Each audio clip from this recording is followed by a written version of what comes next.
Good morning, everyone. On behalf of School of Planning and Architecture, New Delhi, I extend the heartiest welcome to all of you on the special occasion of seminar and certificate distribution event in collaboration with LAB University of Applied Sciences, Finland, and the organization Business Finland.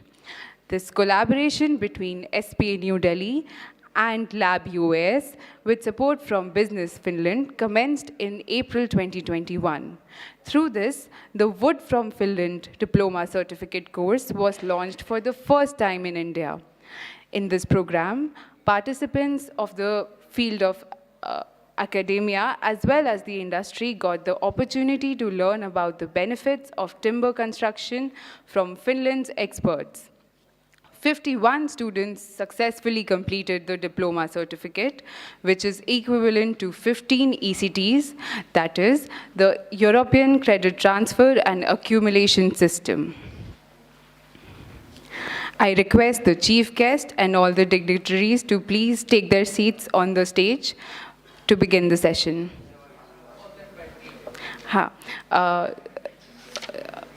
Just a second. Professor Rami Kivilati. Dr. Devan, Dr. Ramani Grover, Dr. Sanjay Gupta, Dr. Ashok Kumar, and Mr. Husa Susia.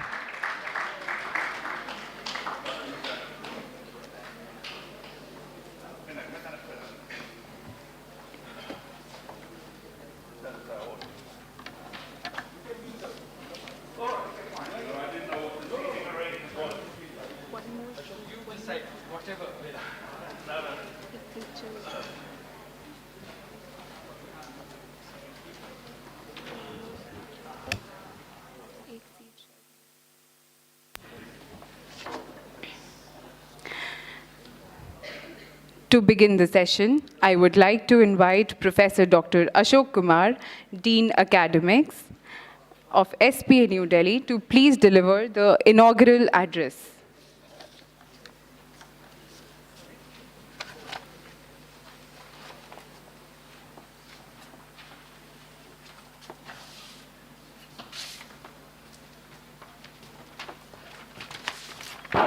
Thank you.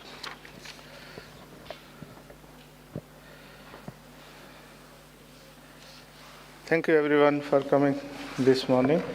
I was not supposed to give the inaugural address. Professor Rao somehow is indisposed, he is not here. So I'm replacing him. This is a very happy occasion for us. Before I begin, let me welcome faculty colleagues from Finland, from the LAB University. I'm told that 51 students have graduated for a certificate course at a level of 15 ECTS, European Credit Transfer System. So this course was under MOOC's course and was offered by the LAB University to our students in SPA. The course was on wood from Finland. This is what we have already achieved, and several of you will be today awarded with certificates, and we want to move forward from here because SPA has the largest and highly valued architecture program, but equally valued planning programs also. So since LAB University is a large university with several programs, I would like to extend this partnership involving planners perhaps or social scientists from your university who can collaborate with us on several aspects of planning. We offer 10 courses in planning, postgraduate programs, and 1 undergraduate program. And we cover fairly large a number of subjects, beginning with the transport planning, going up to environment, landscape architecture, and so on.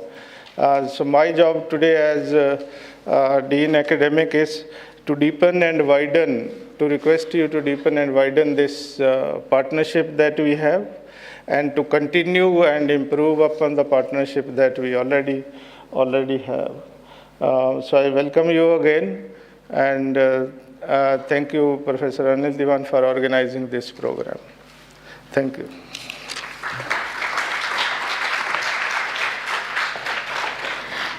Thank you, sir, for your warm words. Now, I would like to request Professor Dr. Sanjay Gupta, Dean, Research and Faculty Welfare of SPA New Delhi, to address the gathering.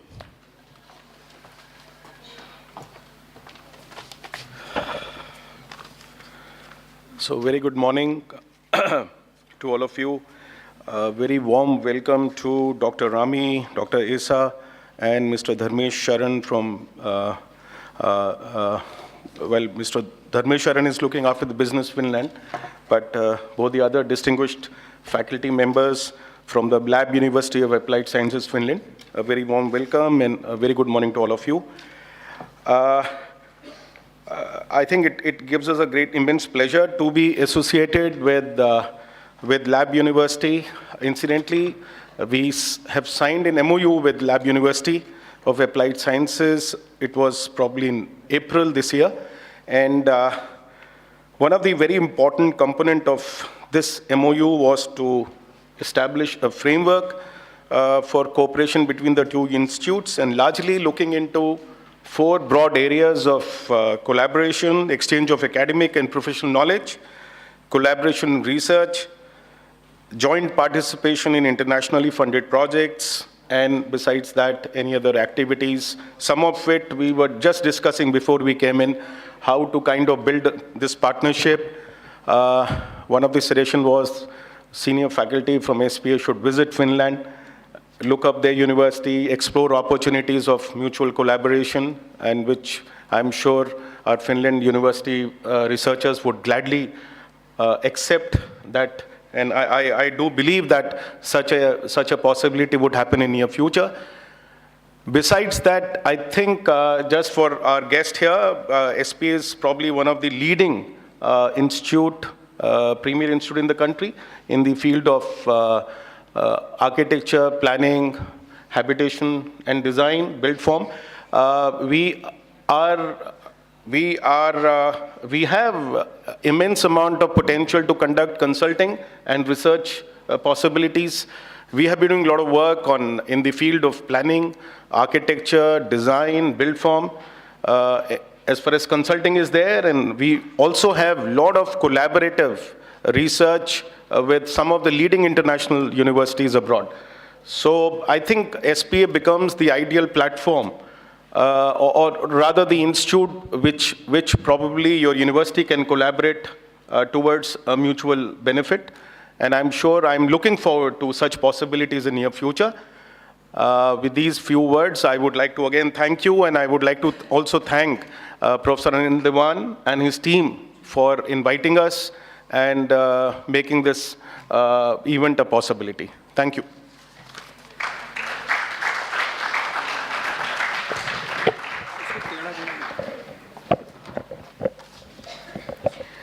Thank you, sir. I would now like to request Professor Dr. Aruna Ramani Grover, Dean, Planning and Development of SPA New Delhi, to address the gathering.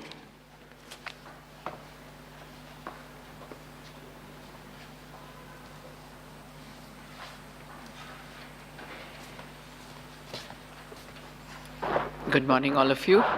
A very warm welcome to our visitors from across the seas. They must be enjoying the sun and the blue skies, having left behind, I think, rather cold and dismal gray skies. Yeah, a very, very warm welcome to all of you. Dignitaries on the dais, students, faculty, students. This is a wonderful occasion, firstly because about 50 plus of you actually finished the course and are going to get a degree or a certificate today. So well done.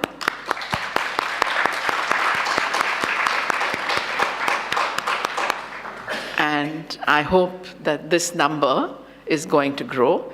And I take this opportunity to thank the young faculty who have driven this, because otherwise the students tend to be everywhere but not be there where they ought to be. So well done, faculty.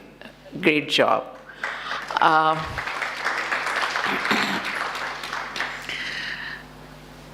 About opportunities, I think, we have something called a National Education Program, which was put out in 2020, and it's a great policy.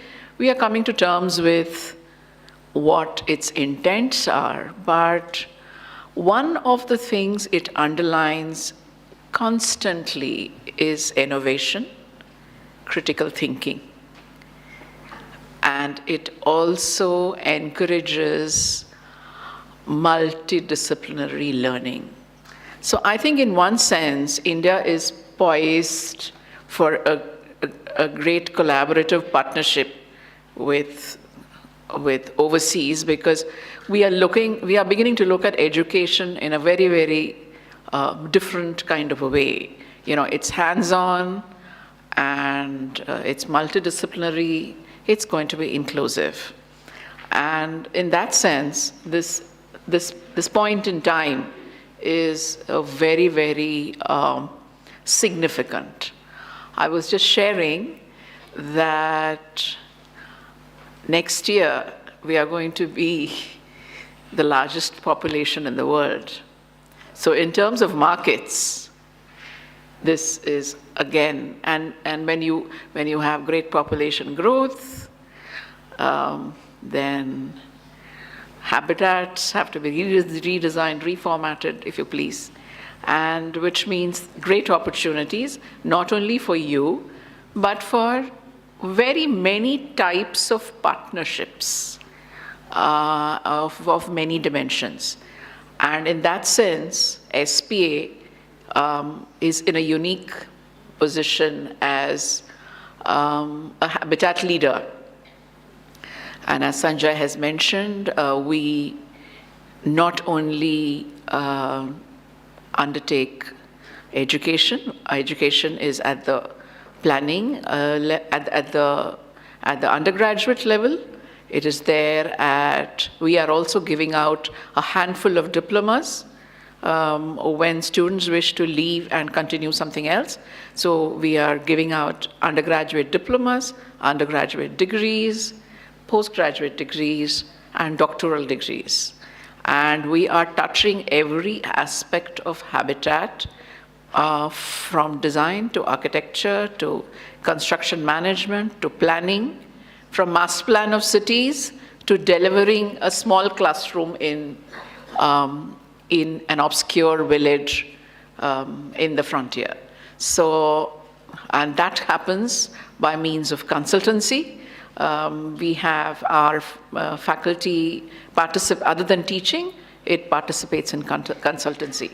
So these are great opportunities for partnerships, and I hope that we are able to work together and take this forward.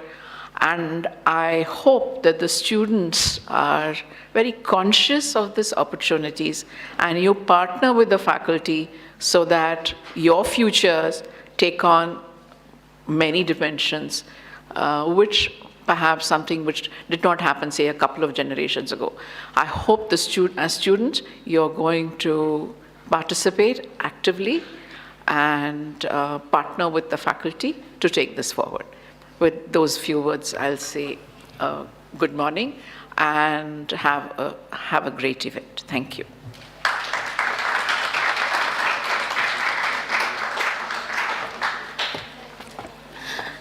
Thank you, ma'am, for the motivating words. Now, I would like to invite Professor Dr. Anil Diwan, Head of the Department of Architecture of SPA New Delhi, to share a few words.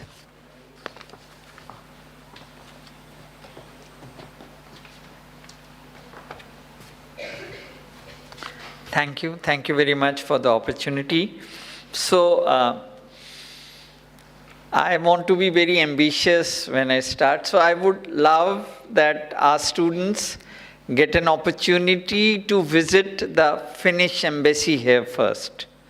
You know, it's a beautiful building, very good building. And there are associations between the architects of that building and the alumni of SPA. The architects have a word of appreciation for a student of ours who in the 1988s, I have that letter, I'll project it and I'll show it to you. That is how old is the association SPA Delhi has with the Finnish. And now we have, I give you this opportunity. All of you, please spread this word amongst the SPA fraternity that we can all do this wood form Finland course, and at the end of the course you get an opportunity to visit Finland and see their forests, see their sawmills, see their end products. So that is where it starts.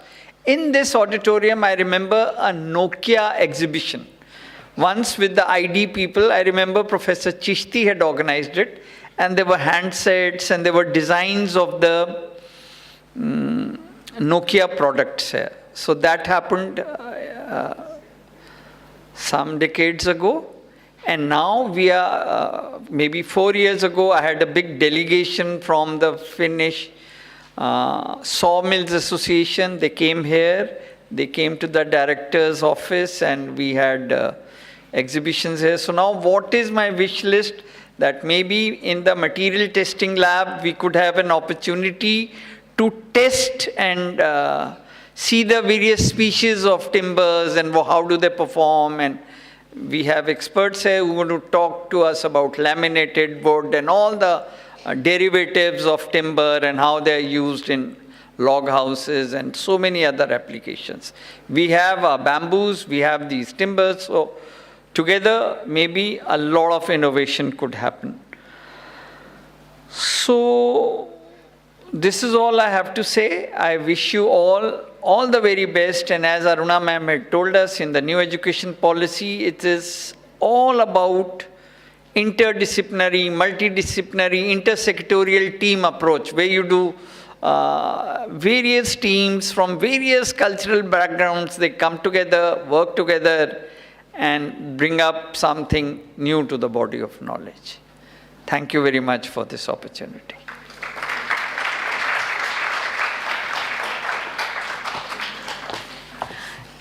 Thank you, sir, for the valuable insights and ideas. Now, I would like to invite Professor Dr. Binod Kumar Singh, Professor in the Department of Architecture, SPA New Delhi, to share his valuable insights on types of timber available in India and the need for importing. He will also elaborate on the collaboration with LAB-UAS.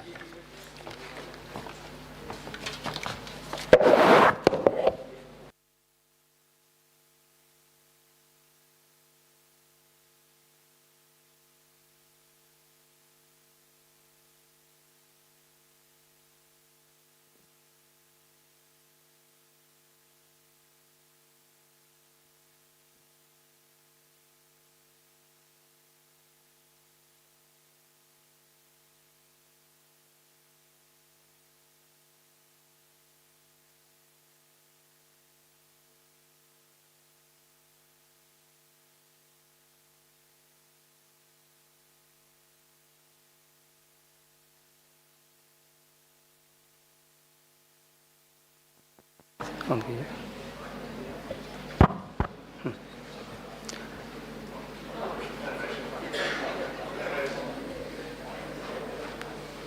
So respected Professor Isa, Professor Rami, all deans, heads of departments, other dignitaries from Finland, coordinator Mr.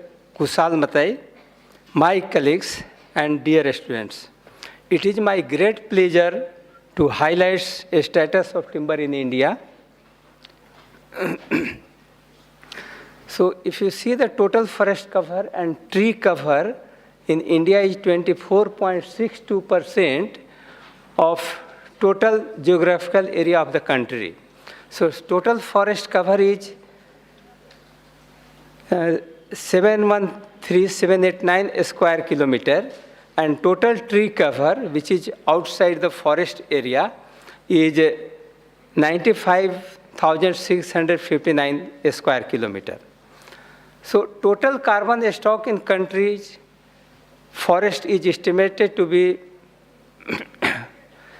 7,204 million tons, an increase of 79.4 million from 2019. India is committed to create additional carbon sink of 2,500 to 3,000 million tons by 2030.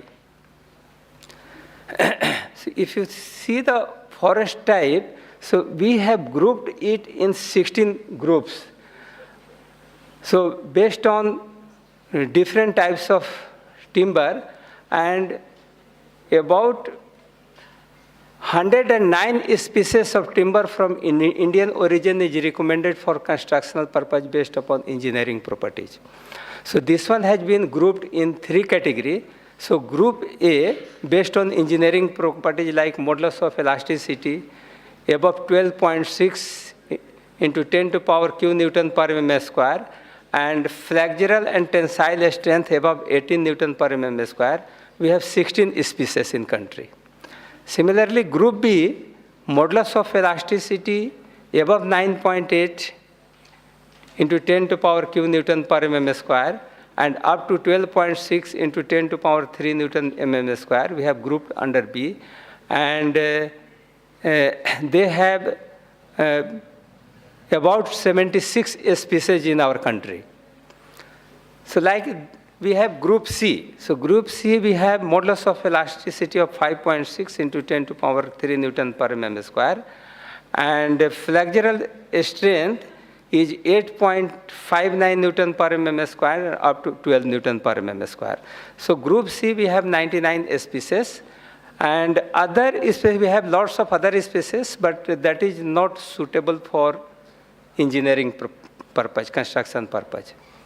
So if you see we have a codal provision of IS 883/1994.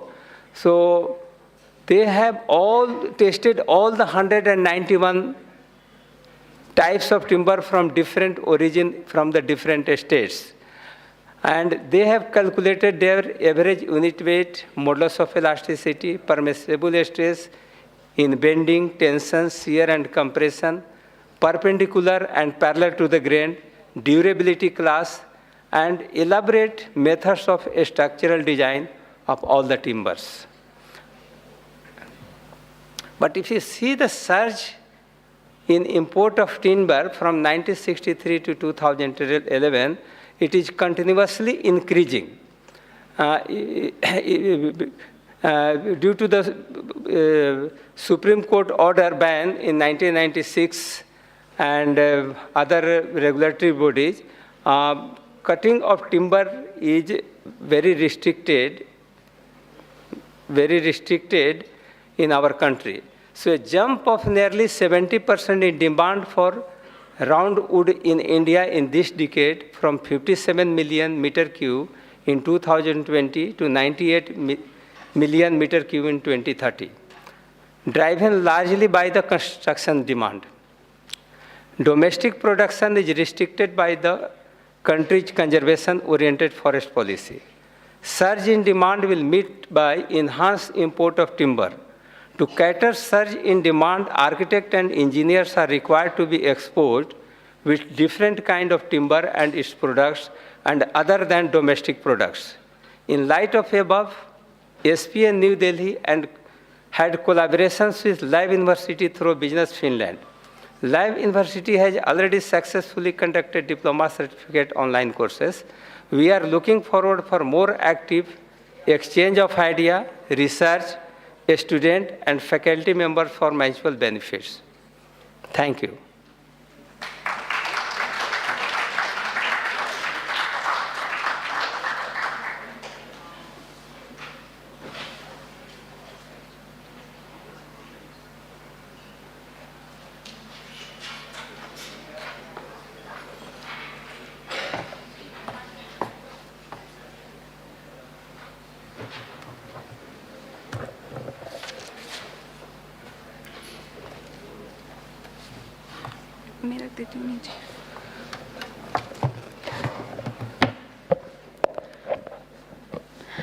Thank you, sir, for the valuable insights.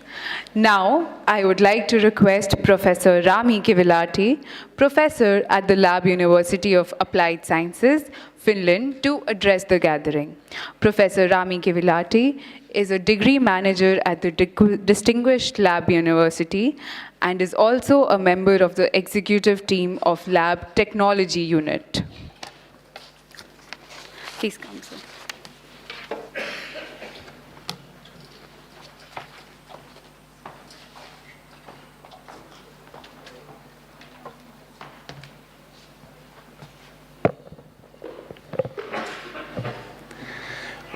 Okay, thank you all that we can be here in India. Yesterday we flight from Helsinki and this is my first trip in India. Very nice to be here. Beside it's warmly to be here and the LAB University of Applied Sciences, and hopefully we started this cooperation in wood area about a year ago. We will continue now our cooperation, hopefully in wood sector, but for example in the circular economy and field of the sustainable solutions. And we will tell today more about online courses and the wall modules, what we will share on the next year. Thanks to School of Planning and Architecture, this cooperation, and congratulations to students of this diploma and certification. Thank you.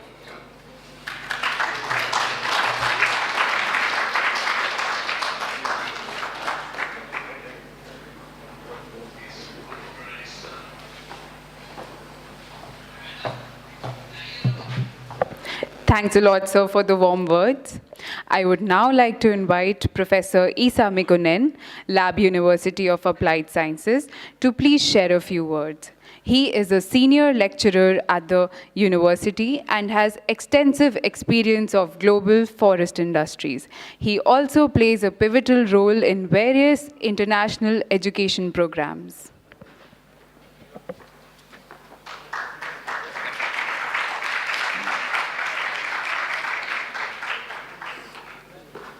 I have the pleasure of being here for the 5th time, and I'll tell you what, I love every minute of that. Of course, for us, as Rami was saying, what brings extra pleasure is the fact that we have now got this cooperation going with SPA and LAB universities. Briefly, we had an introduction to Indian forest and forest industries, just with the danger of repeating myself, just few facts from Finland. Finland, by European standards, is quite a big country area-wise.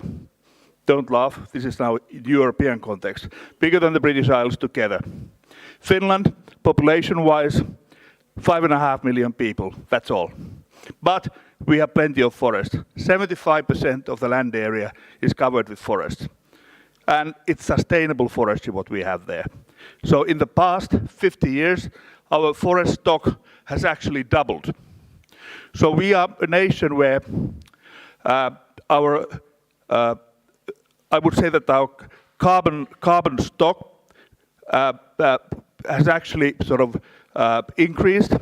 At the same time, the carbon sink is increasing. And as the third point, if we think of Finland as a nation, so our emissions are actually on the way down.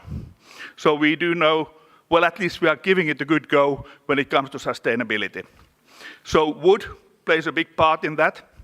If you think of the construction, building and construction industry close to you, So if you compare wood-based products and their emissions during the actual production process and in situ, and also the actual carbon binding properties, so it certainly has a good story to tell against some other competing products.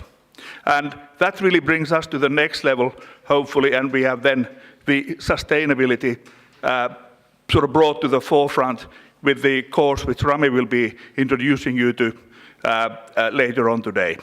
So on behalf of all of us at LAB University, those who have finished now the course, well done. You are the first lot. Thanks for being there with us. Hopefully you enjoyed it as much as we did. And now you are the brand ambassadors for us. So please make sure that many of your colleagues will be joining that course and also the circular economy course. And finally, I would like to say that we had the first visit from SPA in Finland this autumn, and that was the first step in the cooperation, which I hope will be a long-lasting one. So thank you very much for it.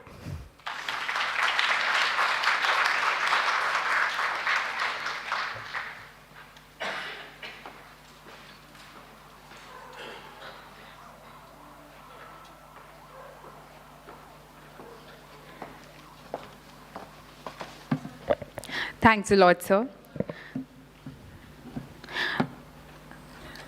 Now, I would like to request the audience and guests to please join us for a high tea in the adjacent open-air theatre. The next session will begin in 15 minutes. However, the certificates awardees to please remain seated in the auditorium for registration. Please proceed.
Welcome back, everybody.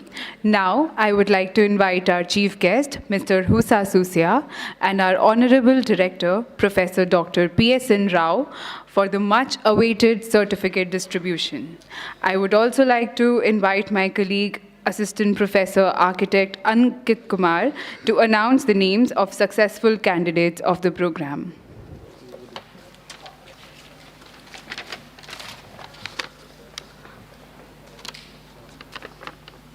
The first name, Danish Akram, is here.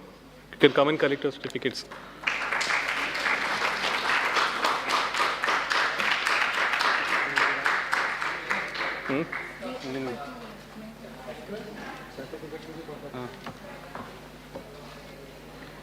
Next is Professor Dr. Anil Diwan.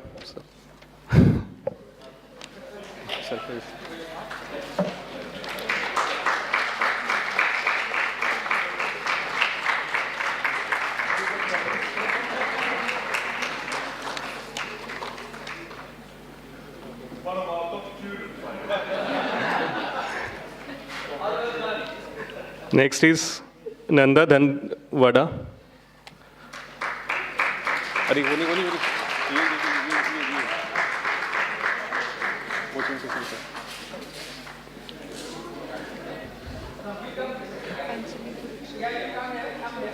वो replace कर दे.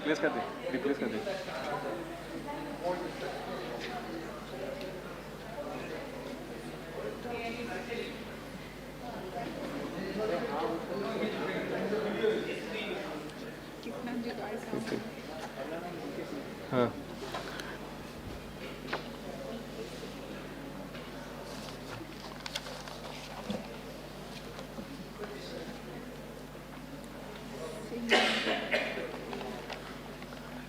Next is Professor Dr. B.K. Singh.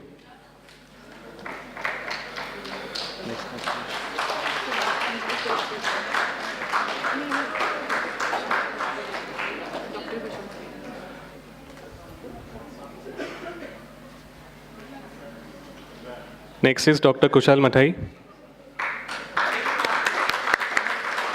Anjali Krishnan.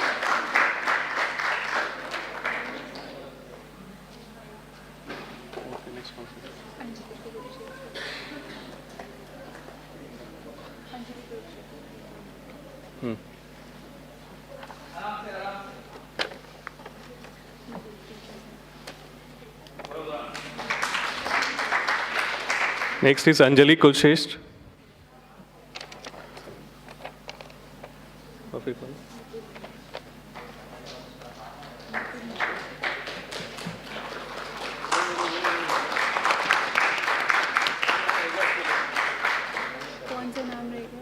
Nipun Malik.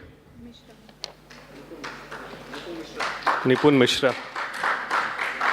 Nipun Mishra. Nipun Mishra. इसमें Nipun Malik लिखा.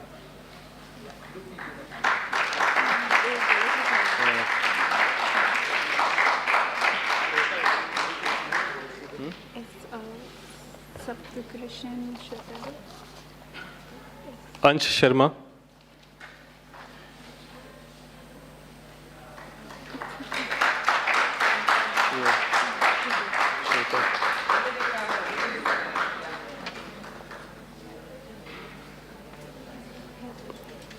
Next is Shweta Shiva Prakasam.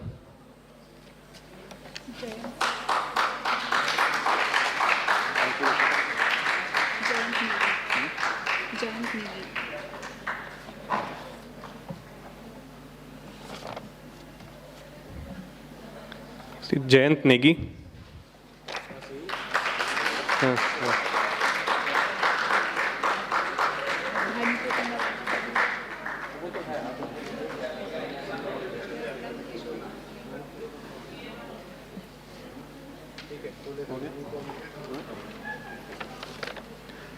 That's it, sir. Due to paucity of time, we will be distributing the certificates to the successful candidates at later.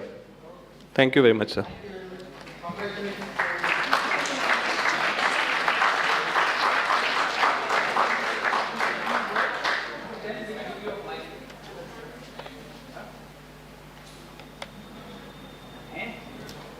So 2 more students are here. Name, you give the name. कौन है कौन है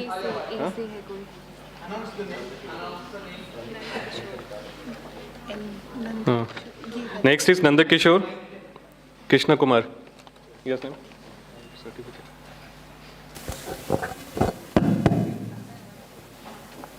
और एक कौन है इसका नाम क्या इसका नाम क्या हाँ हाँ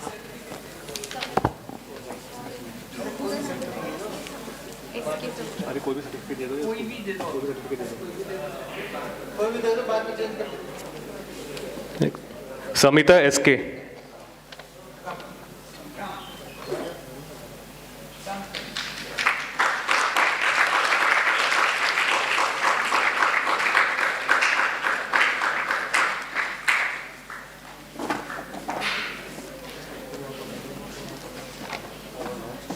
Nandkishore Krishna Kumar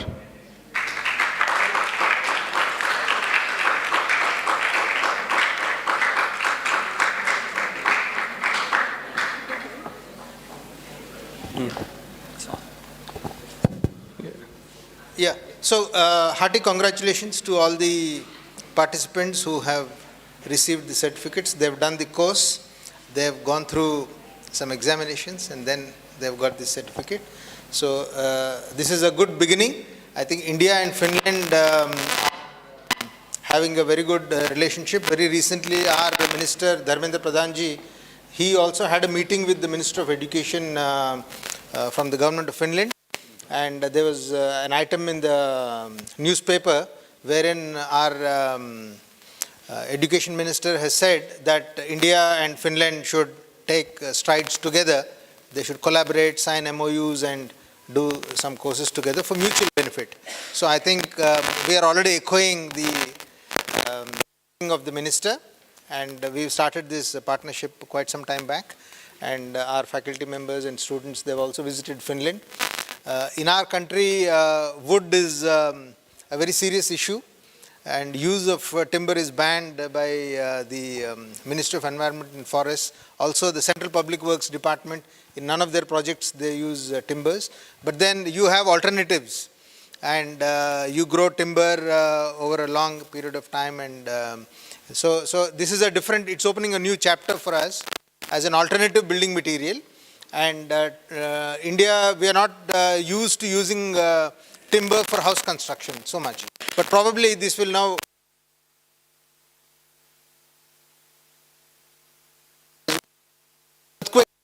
I think timber is a very good material. So such in which we technology. So thank you so much, and thank you guests for having come here, and we continue with the program. Thank you, sir. Thank you very much. Okay, sir.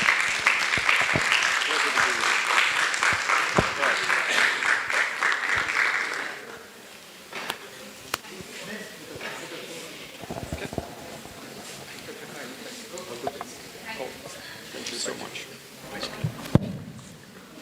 Sir, you sit here. Thank you all. To begin the next session, I would like to request Dr. Jukka Hulappa, Counselor and Director of Business Finland, India, to say a few words about the organization.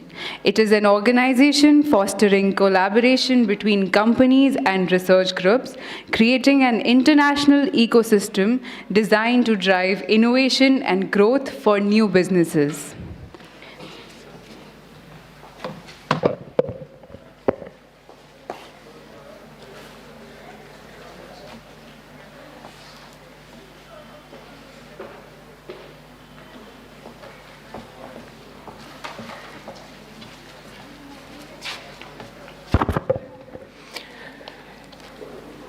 I was just checking whether it's morning. It's afternoon, actually. It's 2 minutes past 12. So good afternoon, everybody.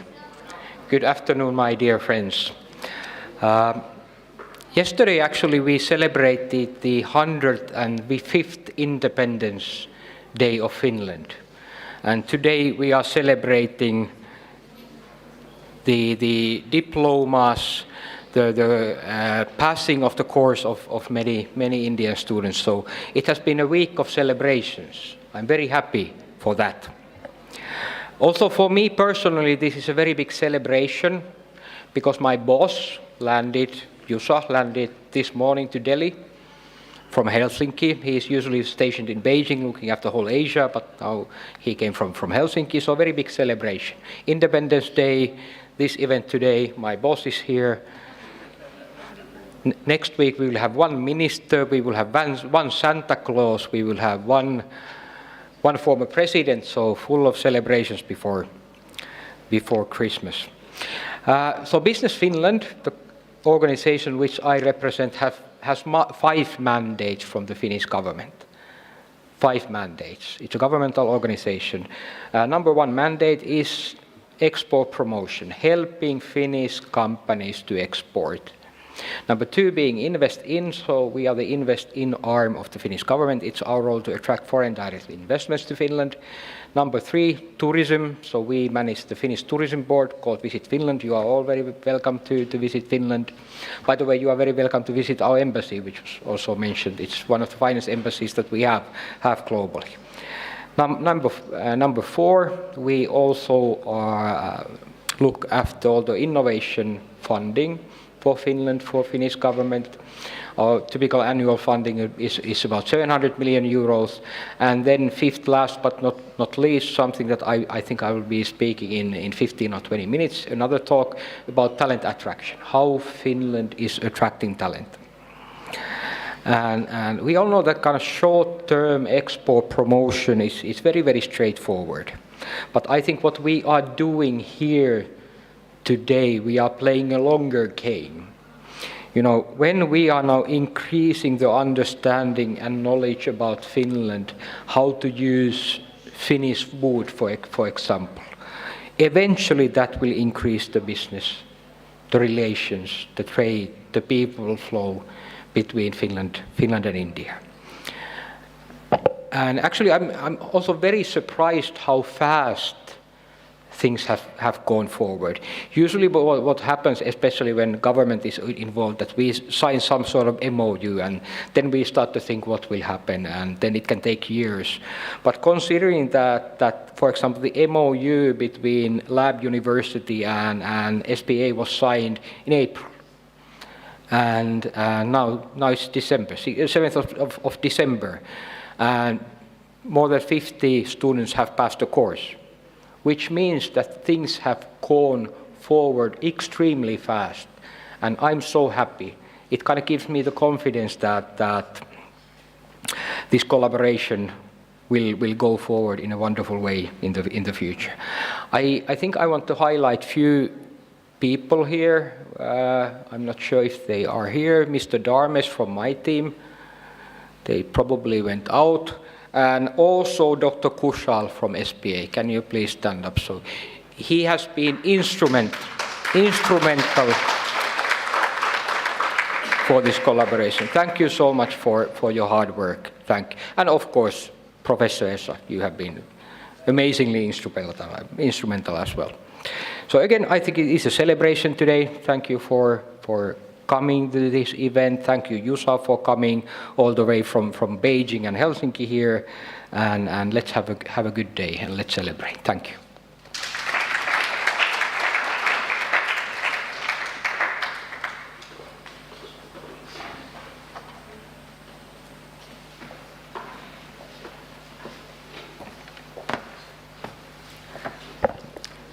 Thank you, sir, for the enlightening and entertaining insights.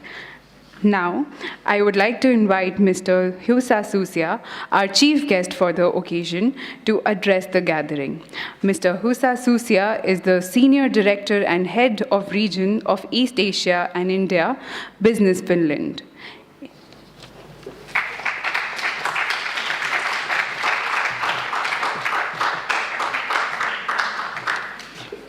So good afternoon, and thank you very much from my side also. It's really great to be here on the unique event, very important one also. And thank you, Jukka, for the kind words. I mean, 10 years ago, I was a student, and I was thinking, It feels so good when your team members said that it's great to have the boss here, and it feels really good also when you put me together with the minister and Santa Claus. So it really raises, you know, my self-esteem very much in that sense. Best regards from Finland. As said, I arrived in the morning. So we had Independence Day yesterday. There is snowing, it's cold. And I was walking in the forest yesterday. We do that always in the Independence Day because we live from the forest. And I was thinking, what a great world. I have the opportunity to take a less than 8 hours flight in the evening yesterday and be today here with you talking about wood, forest, trees. So great to be here. Thank you for having me. A couple of words of if you don't mind, about the Finland forest and wood and how important that is. I guess you know that already since you've been studying this. But let me, bear with me, I go through a couple of things here. So first, I would like to align us in a bigger scale. So Finland has set to be carbon neutral by 2035, and India has set the same goal for itself for 2070. And that really tells us that there is a lot, there is a big scope for mutual cooperation towards making our planet sustainable, fossil and pollution-free. Then when you think about in the climate neutral society, wood is a key renewable resource for bio-based raw materials and products. And wood-based products can replace products made of materials that cause more fossil emissions. Finland, as you know already, is the most forested country in Europe, with more than 3/4 of the country's land area covered by forests.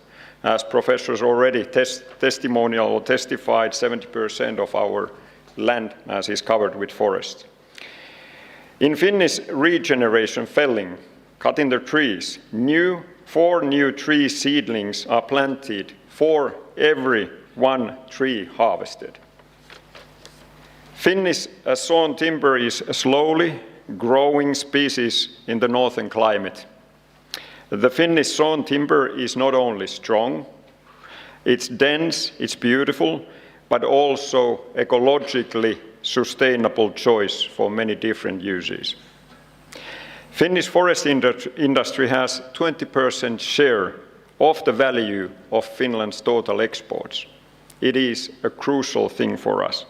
There are more than 70 industrial sawmills in Finland, which are small giants that make Finland the 4th largest exporter in the global timber trade. And Finland is also home to world-class know-how in innovative bio-based products and technologies.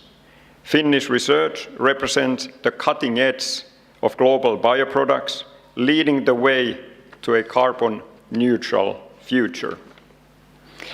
And I'm really happy to note that the cooperation between LAB-University of Applied Sciences and School of Planning and Architecture, Delhi, the 2 premier institutions in their respective fields. This is groundbreaking collaboration in that sense. And this cooperation, as already said, started only last April when the MOU was signed. And in October already, some faculty members and students visited Finland for a study visit. And now, as we just testified, 51 students have successfully completed the Wood from Finland online course. And we will soon start with the Wood from Finland 2.0 version of the customized online course, which will hopefully attract even more students. So this cooperation has been possible under the support of Wood from Finland program of Business Finland. And there is my colleague, Mr. Kari Hiltunen, who was supposed to be here but had another trip to Latin America, hopefully on the same topic though. So he is not available here. So now the program has completed 2 years in India. And during these 2 years, there has been also a very nice amount of publicity. Business Finland organized several webinars and social media campaigns to promote wood as a sustainable construction material. So we are currently also organizing a furniture design competition involving Association of Furniture Manufacturers and Traders, AFMT, Mumbai, and students of 3 architecture colleges in Mumbai University. And our professor colleagues are ending their trip, if understood right, there. And that's one step forward also. In the coming year, I really look forward to continuous and, if possible, even still closer cooperation and collaboration between SPA Delhi and LAB-UAS. And I think, as a very fitting closing note to my speech here, I wish to highlight that the diploma certificate that you just received has been printed on Finnish paper. So, thank you very much also from my side. Great to have you. Thank you.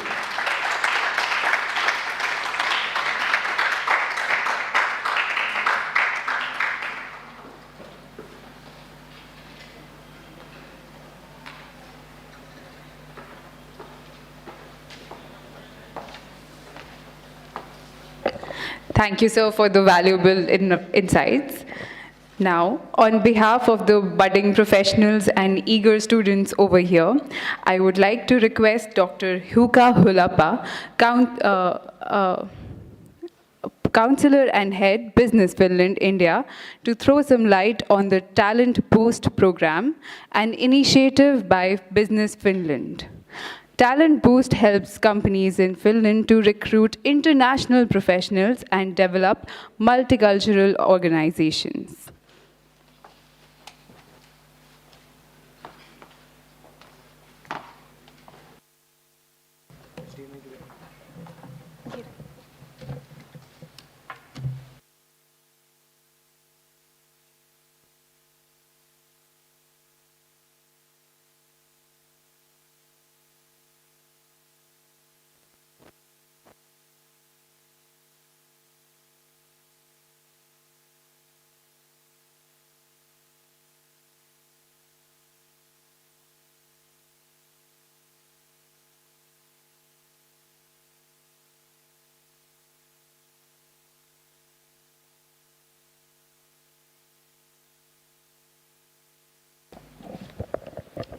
Hello again, I'm back. Okay, a few words about talent. So a program called Talent Boost, which basically means the way the system, how Finland is attracting talent. And why we are doing that, you know, for some people, it doesn't make sense that Finland is the happiest country in the world for 5th time in the row, right? But we are not producing enough babies. So in a way, we are starting to see a shortage of talent, of course, with the aging population as well. So the problem we are solving here is the problem that many of the Western countries have. We need more talented people to Finland. And our goals are somewhat ambitious. We want to at least double the current volume of work-based immigration by 2030, and at least triple the students that study in Finland. So very ambitious goals. This slide is starting to be relatively busy, but you know why Finland, the very basic things. Why Finland? Why you should consider Finland? As mentioned, the happiest country in the world. One of the most innovative countries in the world. And then what is very important nowadays is the fact that in Finland you can kind of balance the work life as well as you can anywhere in the world. We are a technology superpower. We have the best education system in the world. Do you know what is the best school in Finland? It's your nearest. Always your nearest school is the best, which is amazing. Most sustainable country in the world. So these are the whys, which I'm always surprised are not that much familiar also in India. Everybody wants to go to US or UK to study or work. But we are now saying that, hey, consider Finland as well. Work in Finland. So there are many areas where we are global leaders, whether it's ICT, whether it's 5G or 6G or AI or quantum technology. It's of course gaming. We have Clash of Clans, we have Supercell, we have Angry Birds and Rovio. It's health technology. We don't have pharma industry as such, but we have amazing health tech companies. And then what might be the most interesting to you, the fact how we have been kind of living out of forests, and what our forest industry, what our sawmills are doing. Anyway, the bio and circular economy, where our forests play a very, very important role. One of the things what I want you to remember for my short talk today is the fact that we have just launched a web page, Work in Finland, where we have collected pretty much everything. So it contains the open jobs that the Finnish companies have for English people, experts, etc. So just go there, explore. It should guide you as perfectly as possible. Of course, then when you want to learn about details regarding our residence permit processes, so you can go to migri.fi, it's our immigration officials. But Work in Finland is the web page that you should go and explore.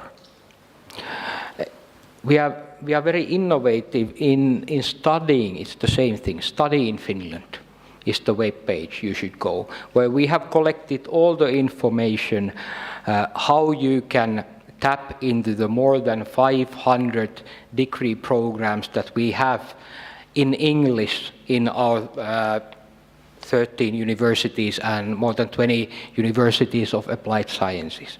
So more than 500 degree programs.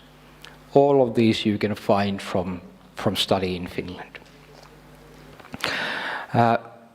We are increasing the awareness of Finland here in India in many ways. One of the concepts that we have created is this Future is Made in Finland webinar series, which has now turned into a hybrid event.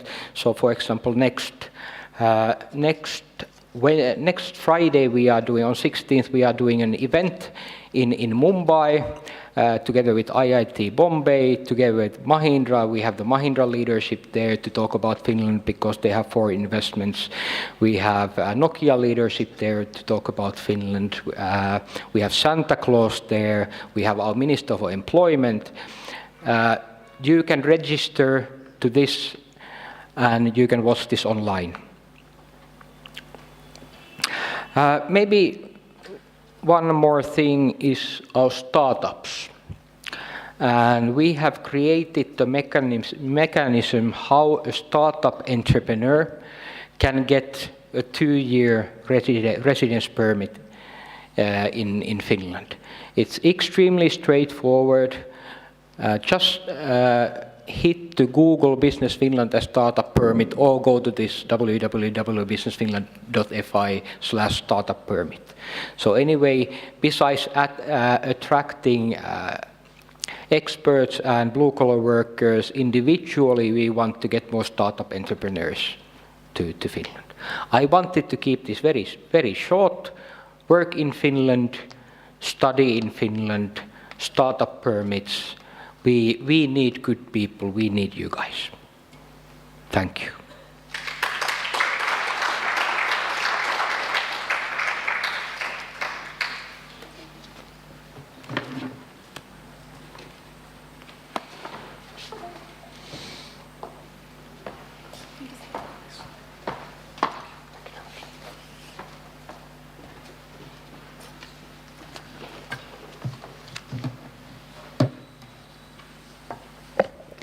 Thank you, sir. I'm sure these insights will be very useful to our students.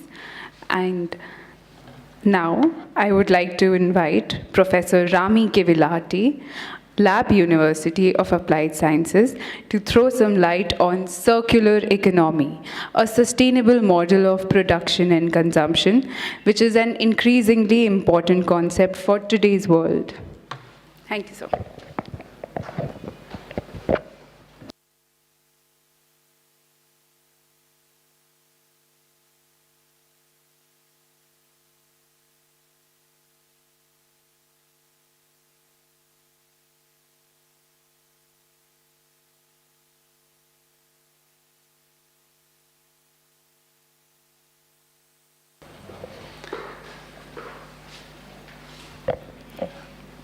Okay, I'm back again here, as Jukka said.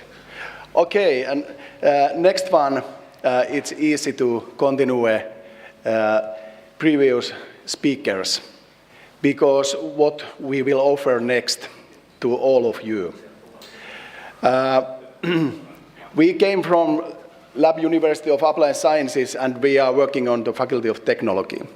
And we will share and continue our learning, and now you have studied wood from Finland.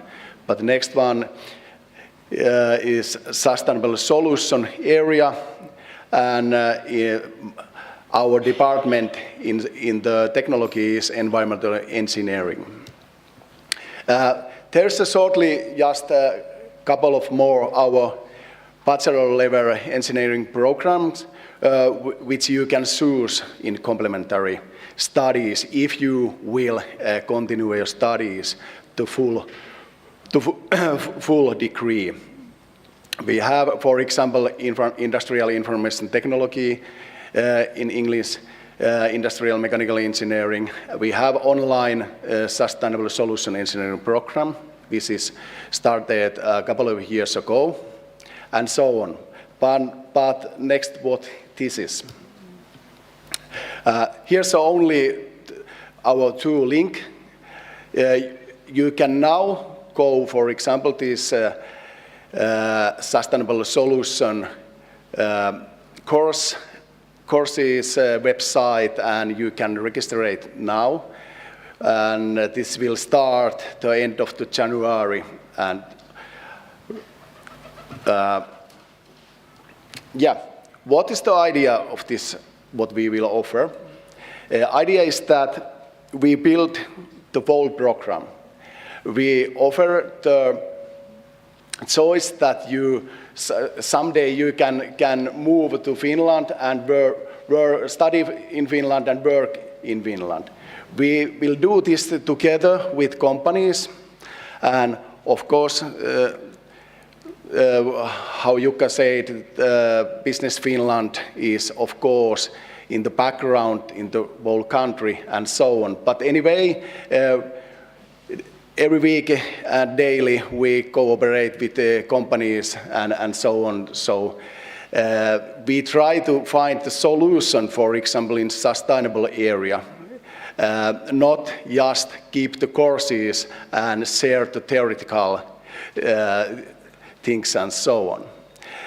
But you can take the part of this degree, just one course or more, and you can continue the online chance, of course.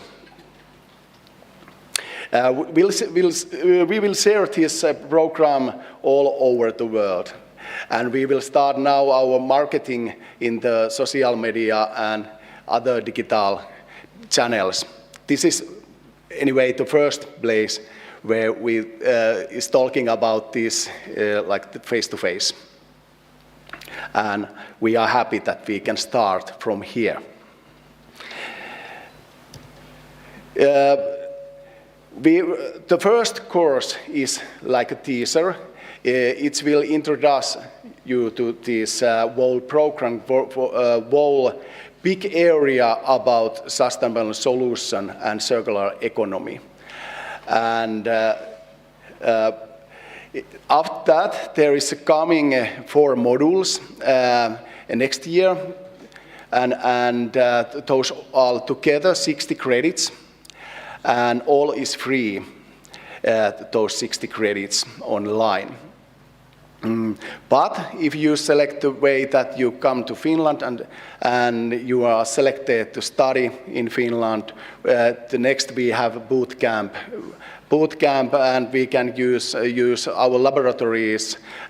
We can study and work with companies and so on, and we can research new things and so on. Scheduling is going so that every 3 months their new module is coming, and our teachers and expertise are just now working on this. Part 1 is this teacher course.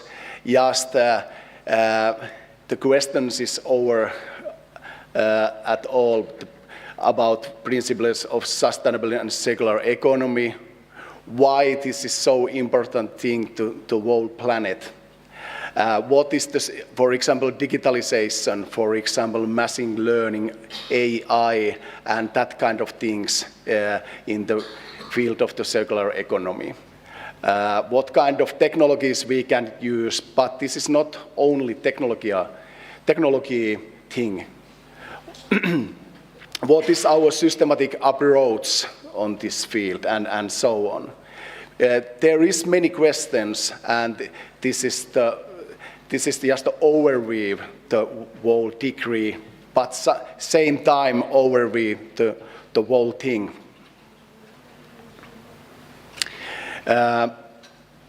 For module, the first one is focusing on the environmental and technological cycles.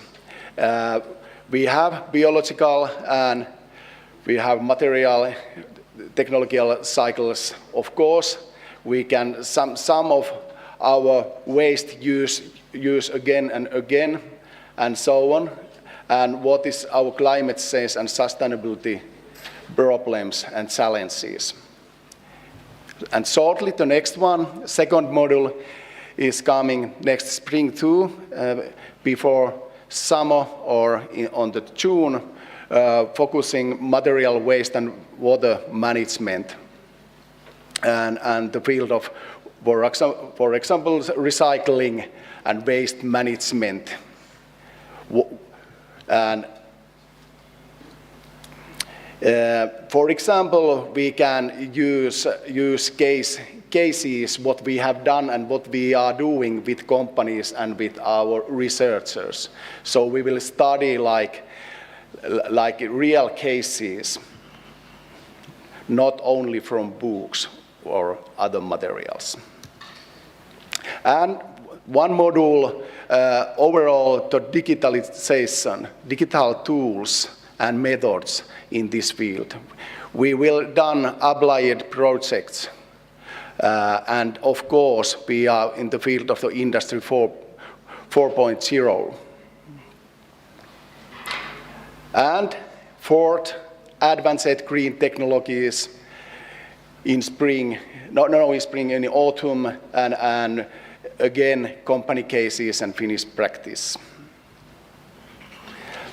If you want and you are selected to come to Finland and Campus Lahti, Finland, this is 100 kilometers from Helsinki to north, 1 hour by train.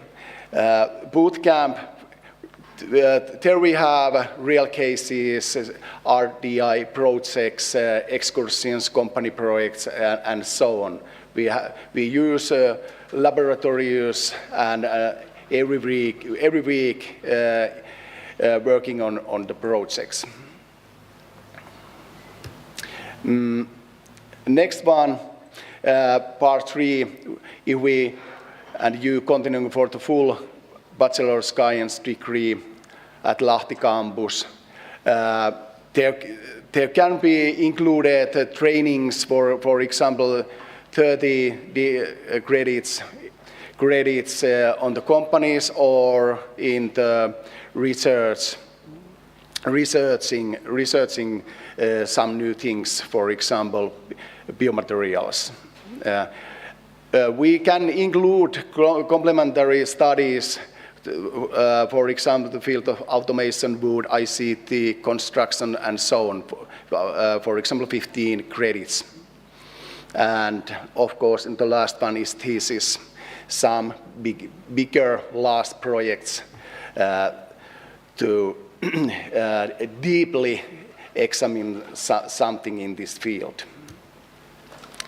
And the last one, of course, we are doing something more than just education. For example, in Faculty of our Technology is working over 100 experts, but half of them is not teachers, not professors. They are working on the RDI project with companies, and for example, European Union is funding this field about 4 million every year only in our unit. But as you see, there is 4 ground platform in the same field what we educate. So idea is that we are in just in time and right place and make right things in those 4 areas. For example, carbon neutral society. And for example, like what Esa will tell about wood production and wood technology and so on, there are a lot of things coming in this field. And all is not about technology. There are sustainable communities.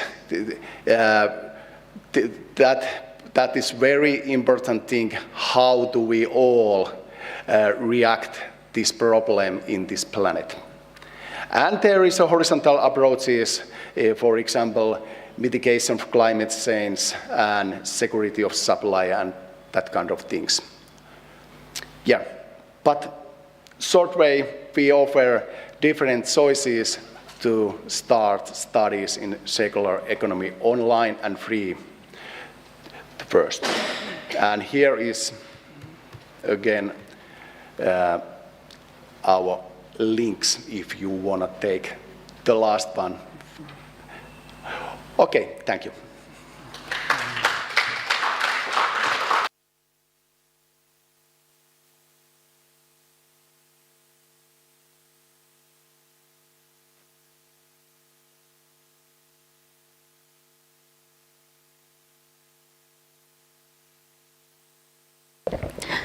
Thank you, sir, for the detailed presentations on the courses. Now, I would like to invite Professor Esa Mikkonen from LAB University to tell us more about the course Wood from Finland.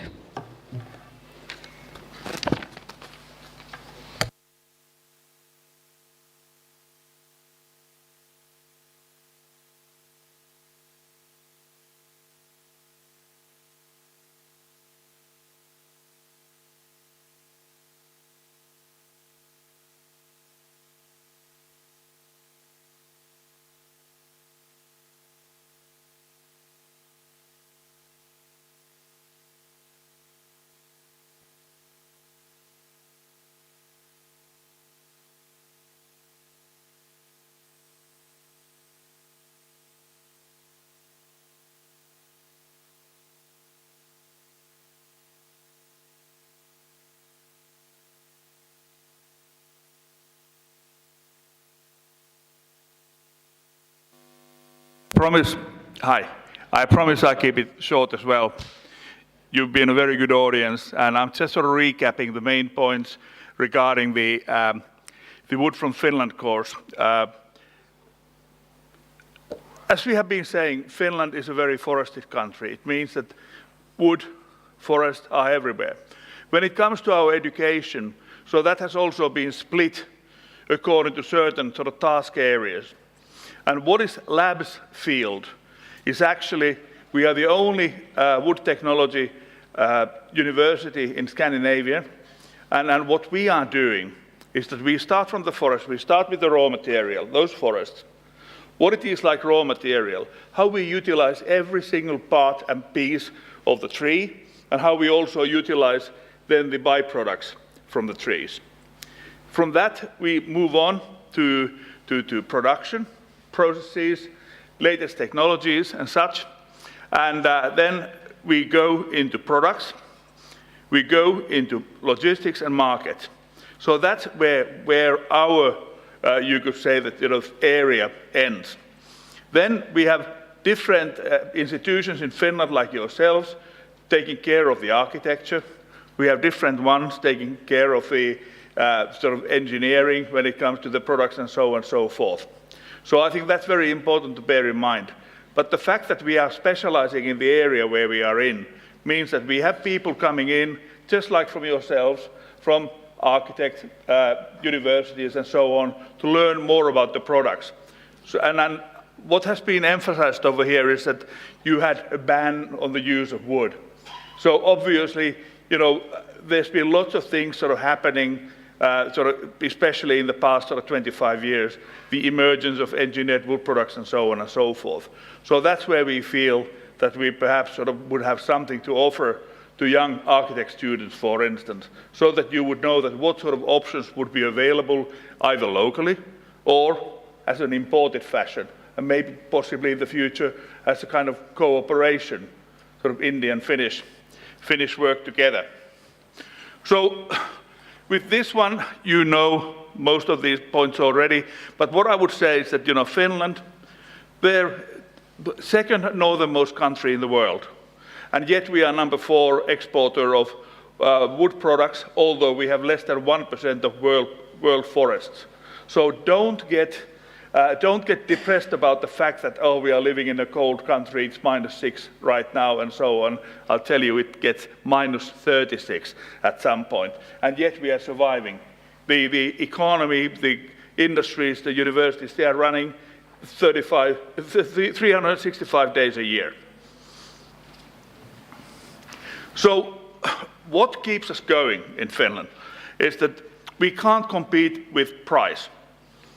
Europe, as you know, has got higher wages. We have logistics against us. Everything has to be, 80% of our production is being exported. So we need to be at the forefront of the technologies. So for instance, this is a grading machine which is done by camera grading. And with that technology, we are using Internet of Things and lots of other things as well. So it's not just, simple visual tasks, which were still being done about a generation and a half ago in Finland. So this is how fast we have been moving in this. Another thing what is important from Finnish point of view, we are such a small nation, so what's important with everything we do, whether it's business and whether it's like working together in the business of education, that we believe in long-term partnerships. We don't have the resources to travel here and there and everywhere. And we are so delighted that we have now taken these first steps, and these are the first of the many, I'm sure, where we are now. Once again, the educational cornerstones, they are the raw material, the processes, the products. And then for that, we need to have good people who understand the entire value chain. And this is what I hope that people who have been taking part in this Wood from Finland course have sort of learned, that every step has an effect on something else. And would you believe, we have these trees growing in Finland. So like I explained to somebody, that our biggest export markets today are Japan, China, and Egypt, not any of the countries in Europe. So Japanese house building specification, the length and everything else are quite particular, quite specific. And that is being taken into account in the forest with these highly intelligent harvesters. And they know that, all right, now I'm going to be making this mabashira, that's called one component. Now I'm going to be making a mabashira out of this, so it needs to be this top diameter, this length in this species. So this is the way, it works. And this is, why we feel that this technology is important. And also we are in a fortunate position that with Rami and the rest of my colleagues, we also have sort of mechanical engineering there with us, because it's creeping in more and more. So we are not only focusing on timber. You have to understand the machinery. You have to understand about IT. You have to understand about the markets as well. The key fact, you know that already, By Finnish standards, we are quite big. By your standards, no. But anyway, lovely place. As you see, the last ice age stopped at the end of that river. There was 2 kilometers of ice, some 13,000 years ago. And then the world started sort of getting warmer up there, and the ice started melting and withdrawing. And then from this picture, going in that direction, we have most of the Finnish lakes. We have 187,888 of those. So we have lots of forest and lots of water. And I would like to add, this water system is actually provides the drinking water to Helsinki. So there's a big tunnel sort of going there. So we are really sort of bathing in the drinking water of Helsinki people. Just a quick look about the curriculum, what we do, but the idea is that the foundation studies are the same for all, math, chemistry, physics, and so on and so forth. And then we move on to wood technology, and then related studies. There may be slightly different focus, depending on the person. And then we start sort of choosing the path and going deeper in, somebody possibly into logistics, somebody into environmental studies, somebody into whatever. And what is, I would say, perhaps the most important development is that we are working very closely with the industries. So our students, actually, I'll tell you what, like the new intake, they are almost earmarked by industries already. So the employment prospects are very good. So we are very pleased with the fact that we are offering relevant type education for the industries in Finland, and also we have lots of people going abroad from Finland. Then we have, all right, the foreign exchange and all that. But then it was mentioned earlier on about me and what we do at LAB. So first of all, the food industry and forest-related courses, they are mostly in English now. Then we have projects like Virtual Wood University, which we do with universities from Austria, Estonia, and Germany. And students can freely take courses which have been sort of jointly formulated, like certain courses I've been doing with the guys from Austria, certain courses with the guys from Estonia, and that's like expanding the horizons, because forest industries in Finland are quite different compared with the Central European forest industries. So that is one thing which keeps us sort of moving on. Then we have also this International Timber Academy, where we have people who are already working in the industry. Maybe not so many years. We've had lawyers, we have accountants, salespeople, back office staff, and we are training those. So once a year we have a course like this. And I'll tell you, it is pretty much the same what we are offering to you as Wood from Finland. The only biggest difference is that those people pay 2,500 for it and you get yours for free. And then we have these Business Finland's education export projects. So we have this one running in India. Thank you very much once again. And hope you can now spread the gospel about the future courses, because we would really love to have more people over there. And like we said, this is so aimed at architects, universities, trade associations, schools, you name it. And especially now, so it's based, this new 2.0 course, as it's a hop-on, hop-off, interactive remote course. I will be sending this information to you, and you can then distribute it amongst yourselves.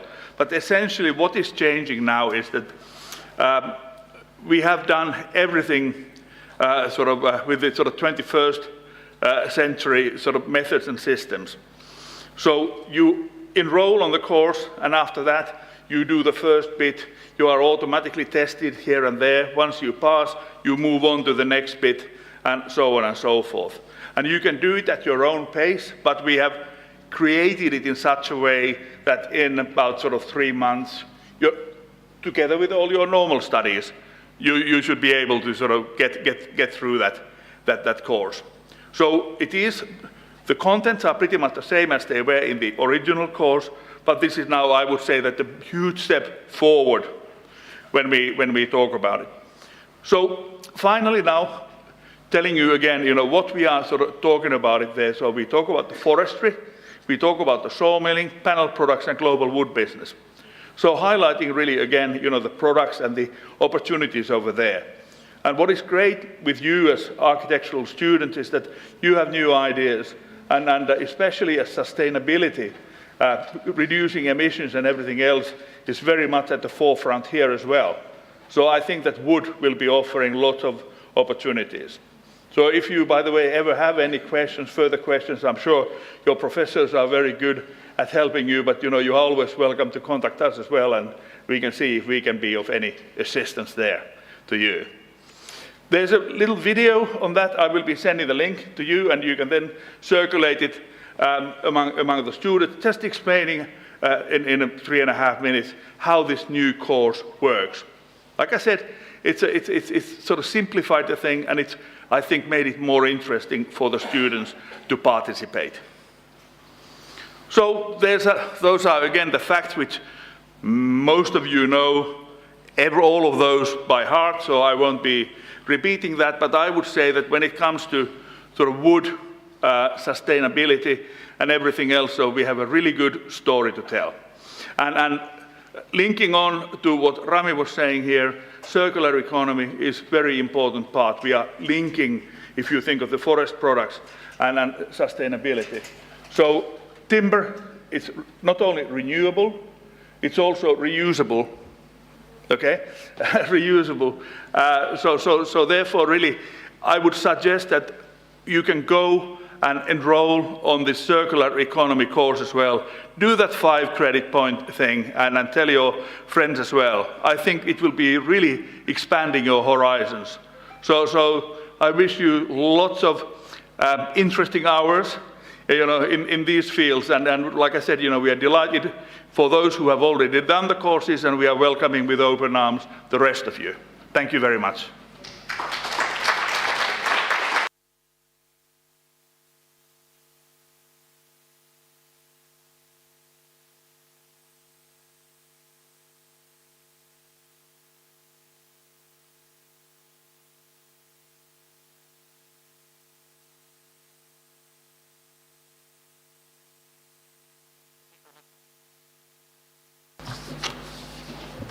Thank you so much, sir. That was a detailed description about the course. So we are coming to the end of this session. And so on behalf of SPA New Delhi, I extend a hearty vote of thanks to our chief guest, Mr. Yusuf Gusia, Senior Director and Head of Region East Asia in India, Business Finland, who spent time from his busy schedule to grace the occasion. Today we had an opportunity to hear your thoughts, and this surely shall encourage us in our future endeavors related to student recruitment and possible collaborations for mutual growth. Further, I want to express my heartfelt gratitude to Dr. Hyuka Holapa, Counselor and Head Business Finland India, Professor Isa Minukin, and Professor Rami Kevalati from LAB University of Applied Sciences, Finland, and all the dignitaries for joining us today and sharing their valuable insights. I also owe special gratitude to Dr. Matai and Mr. Dharmesh Sharan for collaboration and smooth coordination of this international program. Thank you so much, sir. I thank all our faculty team, colleagues, staff members who have worked hard to make this event a memorable one. Thank you everyone for taking our time to be here today. Now I invite all of you to join for a networking lunch, which is arranged in OIT. Thank you once again for being with us.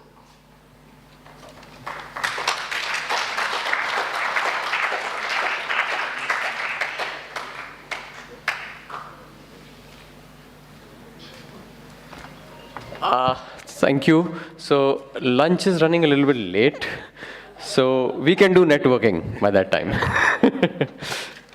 Thank you.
Good afternoon, all of you. Thank you for waiting.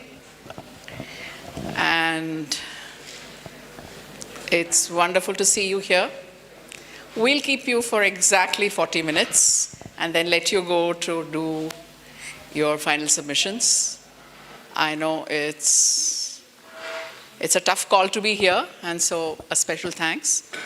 Vandana comes all the way from Florida, and she was a graduate of Sushant School of Art and Architecture from the first batch. Am I right, Vandana? That's correct, and Aruna was my teacher, And so I have very fond memories of both Aruna and Ashok. They were like the cool teachers. We could be like really hip with them, and there was no like, like I'm the teacher kind of a thing. So I am just so delighted to be here, and my thousand sincere apologies. I just had a terrible Uber day. I had one Uber driver cancel out on me, and then it took me like forever to find another ride. So she'll get started and 40 minutes. Okay? Thank you, guys.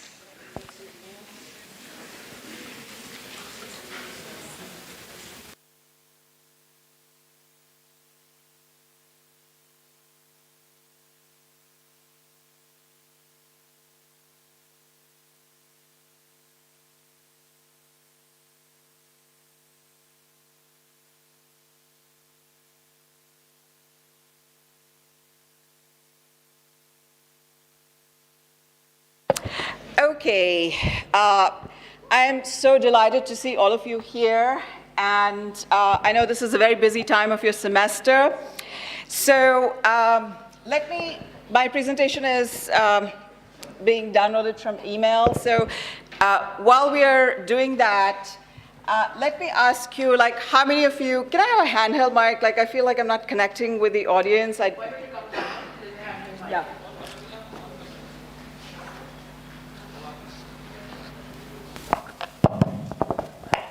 So this is much better. I feel like I'm sort of now connecting with the audience better. So my talk today is going to be about tropical architecture in perspectives from Florida. So how many of you know what is tropical architecture? And how do you define tropical architecture? Let's make it like a kind of interactive conversation till I get my act together. Anyone? Have you heard the term tropical architecture before, or is it like so out of fashion? No one? Or are you just being shy? Yes?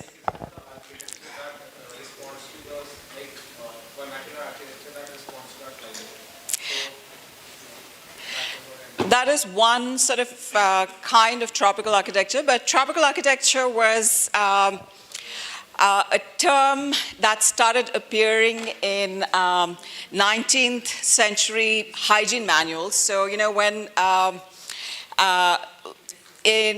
it appeared along the colonial networks of the European empires, that is Dutch, French, and British empires. And if you look at the map of the tropics, it's also the map of the colonized regions of the world.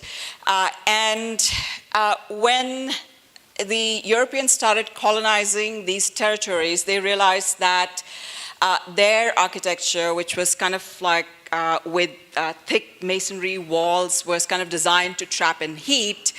And they're coming to these tropics where heat and humidity is kind of a problem. So when you look at the 19th century manuals of hygiene, you kind of look at this colonial encounter with these like new lands where you have new microbes, and this is like before the germ theory came in. There was the miasma theory, and people thought that moist, wet grounds cause certain diseases like malaria. And if you look at the etymology of malaria, mal air, which is bad air. So the European settlers and colonizers thought that it's like this moist soil, swampy soil, and the bad air causes these diseases. So there was a lot of emphasis on developing this idea of tropical architecture, which would prevent them from communicable diseases, but they hadn't quite developed their germ theory by then, so it was all kind of conjecture.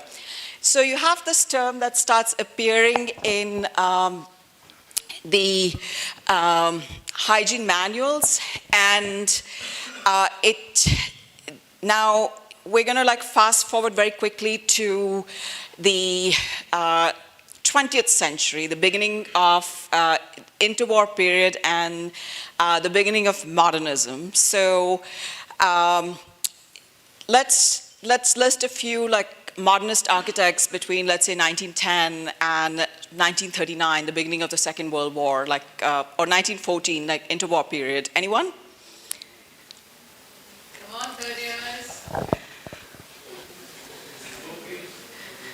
All right, Gropius. And what is the one building, interwar building, we would associate with Gropius most? Bauhaus. And what kind of a building is Bauhaus? And I'll give you a hint. The answer I'm looking for is like, what kind of a building envelope does Bauhaus have?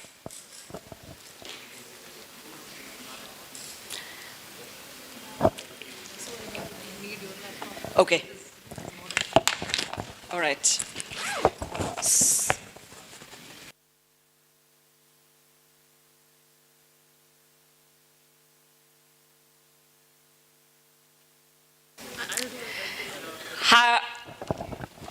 You'd have to be louder. I'm hearing a lot of like min, but I'm not hearing, this is like what my students do. Like they kind of know the answer, but they're really scared. Don't worry, I don't bite if you give me the wrong answer, which is what I tell my students. So, what is the building envelope? Yes, I see somebody raising their hands, and I'm happy to give you the microphone so that you don't have to project like me. I tend to yell all the time, so even at night, like when I go to bed with my husband, I'm talking so loudly, and my husband will be like, I'm right next to you, don't yell, you're not in a class of 100 students. Hang on. So, I'm going to pass the microphone on to the person who raised their hands.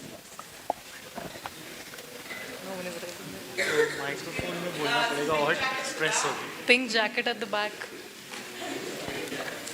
Is it you? Oh my.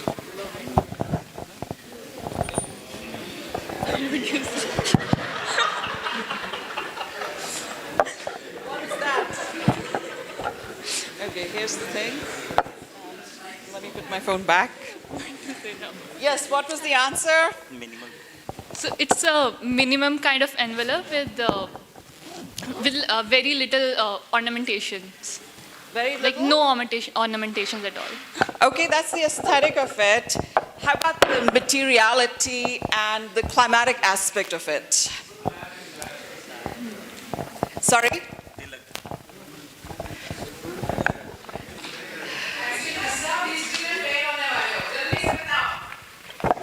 It's clad in glass. Okay, and what kind of a building envelope is glass? If we have a glass building envelope, how does that work climatically? It traps in heat. It traps in heat, very good. And we would call these buildings sort of like hermetically sealed building envelopes. That is, the idea is to make like an airtight building which is going to work like a greenhouse. So you have sunlight falling in, and what you want to do is trap the heat of the sunlight, and architects were really enamored with glass, right? Now what happens when you build a building like that in a place like India or Africa? Is it not working?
That's not the correct. This is HDMI. No? Oh, okay, sorry.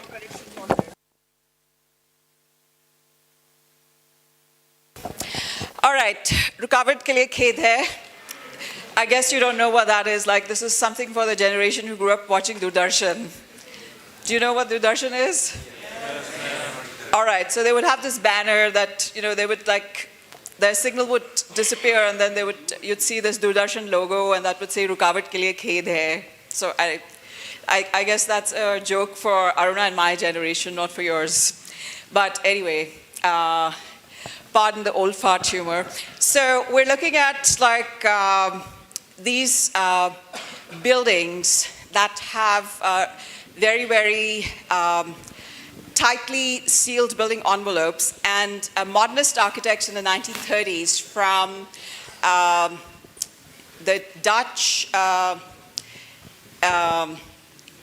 Dutch, French, and British modernist architects started seeking commissions in the tropics or the colonized regions, and they soon discovered that they're going to have to design buildings that were very, very different because you want it to be like cool and not be heated all the time. You have a different climate, different conditions, and therefore, voila, it works.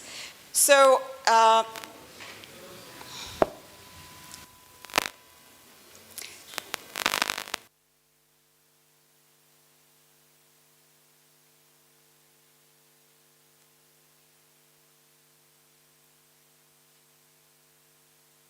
and the tropics are the regions between the two isotherms, the Tropic of Cancer and Tropic of Capricorn.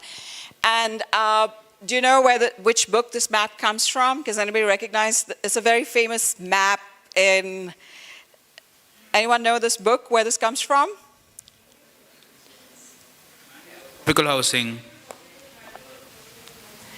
Okay. Pretty good. It comes from the Manual of Tropical Housing, but the first time it appeared in the book of Maxwell Fry and Jane Drew. Like, they authored 2 books in the 1950s. And this map has become an object of, it's become this like metaphor for tropical architecture, where you see like the delineation between various tropical climates. You've got hot, dry, hot, humid climates. And so when modernist architects started seeking commissions in these parts of the world, they realized that their architecture has to be something very different. It cannot be the same as what they're building in Europe. And you're also building in these areas which are colonized, not very well developed. They're not industrialized, so to speak. And so we start getting a new kind of vocabulary. Now let's move to Florida, which is my, what I call my natural habitat now. And Floridian architects, at the same time that these architects of the empire, that is British, French, Dutch, German, Italian, were all trying to develop this idea of tropical architecture, Florida architects came up with, were very busy trying to come up with the idea of can we please plug this, because my computer will run out of power very quickly, especially when it's on a project. So they were trying to come up with the idea for a tropical home. Now, Florida is not exactly tropical. It is a subtropical climate. And the question is, why would they be so obsessed with the idea of a tropical home? Can anyone guess? Oh, you need an adapter? Okay, don't worry, let it be. Can anyone take a shot as to why, like, they would, why they would come up, why so much energy, thought, and effort into the idea of developing the perfect tropical home? And what I'm going to take you on is a journey of Floridian architects' like quest for the perfect home. So why do you think they came up with this idea? Even though Florida is a subtropical climate, so why? Okay, So now, this was very closely tied to promoting tourism in Florida.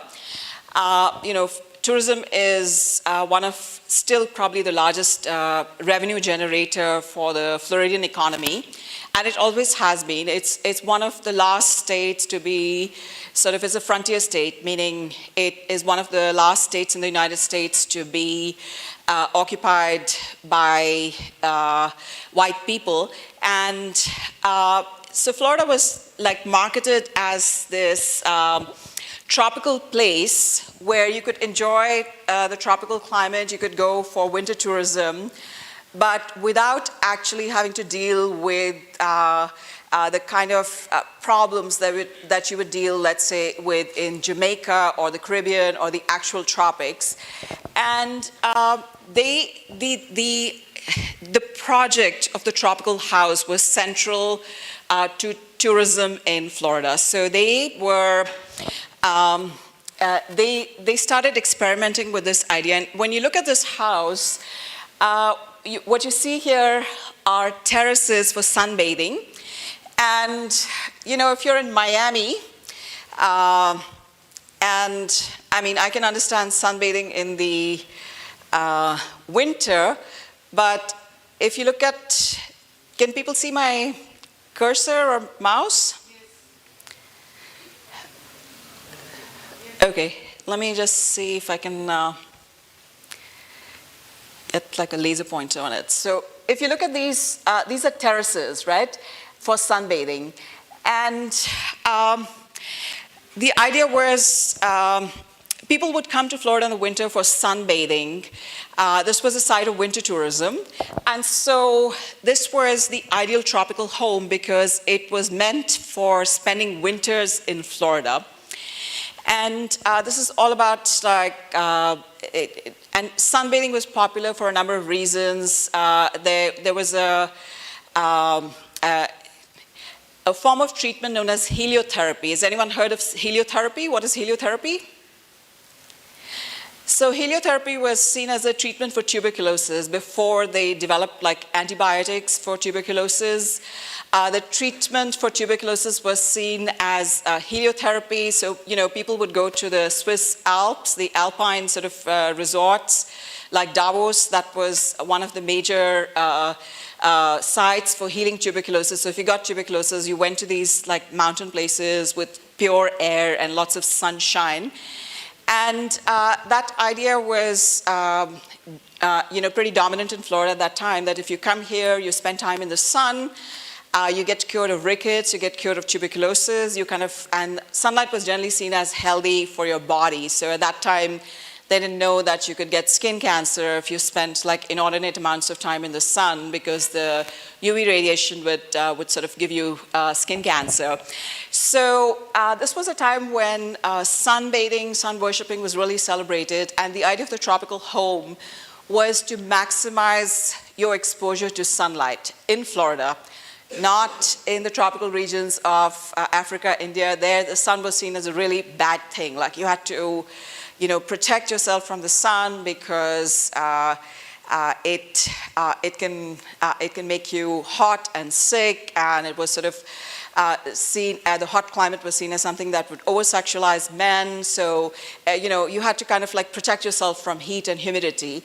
But here it's all about let's go frolic in the sun. And this was also Florida's official entry into the 1933 fair, which was the Century of Progress held in Chicago. And this was it's like a Pragati Maidan Mela. So you have each corporation or state or entity. So you had like glass brick company that made a house that had a lot of glass blocks. You had a timber company and all kinds of like cutting edge building materials at that time. Those people coming in and promoting their products in demonstration houses. So this was Florida's state's official entry. So this was the only state that sponsored modernist architecture for the exhibit. And this is a very important moment in the history of modern architecture in Florida, where you have state support for modernist architecture at the Century of Progress Fair in 1933. So now let's look at what's happening in India at that time. And this is, I want to show you, oh God, that slide looks terrible. I don't know why. But we're looking at Pondicherry. And this is the Golconda Dormitory in Pondicherry by Antonin Raymond. How many of you know this building? 1, 2, 3, that's it? 4. What's so special about this building? First exposed RCC. Absolutely. So this was by the Czech-born American architect Antonin Raymond, and what you have here is some people consider this as the first tropical modernist building in India. I kind of don't like that idea, because I think, like, if you look at some of our vernacular architecture, it is climatically designed, and the definition of modernism is so slippery that I wouldn't want to sort of make such a broad claim. But when you look at this building, the Golconda Ashram, you have a number of techniques of climatic design which have precursors in vernacular architecture, but this is a building that uses industrial materials like reinforced concrete, and it takes like a lot of these ideas that we see prevalent in vernacular architecture, and it kind of crystallizes them into a modernist building and a modernist discourse of what is ideal climatic design in a coastal climate like Pondicherry. And what you have here is, if you look at this, this is the corridor, and you've got louvers, and these are rooms, and this is what we call a one-room deep building or one-bay deep. So you've got, if you follow my laser pointer, you've just got like that's kind of the 2 blocks, and those are like single rooms. So they have perforations on both sides. And when you look at the corridor, it is also a perforated, let me go back to the last slide.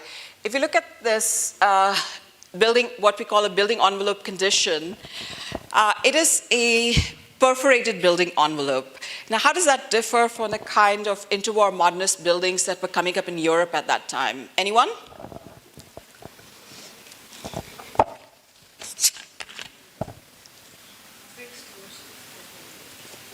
Fixed versus operable.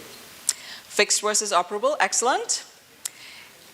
And what you're seeing is a condition of openness. The idea is to have as much of cross ventilation as possible. You're seeing, well, in Europe you had these like glass buildings, and here and architects were enamored with the idea of glass and transparency. But here you're seeing a new kind of transparency where you have permeability to breeze. You have what I would call a dynamic facade, as you said. It's kind of operable. You can like change the louvers to regulate the amount of light, to regulate the amount of breeze, and to control the rain that would come in, right? So we're seeing a very different building envelope condition. And if we, how many of you know the works of Jane Drew and Maxwell Fry? So Jane Drew and Maxwell Fry were British modernist architects, and as you know, like modernism was not very well accepted in Britain, and architects in Britain were seeking modernist commissions in their colonies in Africa. Jane Drew and Maxwell Fry were involved in Chandigarh with Corbusier. And as they were seeking, they had very limited modernist projects in Britain, because Britain was very slow to warm up to the idea of modernism. And Jane Drew and Maxwell Fry built a very significant oeuvre of educational buildings in Africa, especially West Africa. And let's take a look at some of their buildings and see what they're like. So if you look at this, it's the dormitory block and chapel at the Wellesley Girls' School. And if you look at these surfaces, what are these surfaces like? What did they tell you?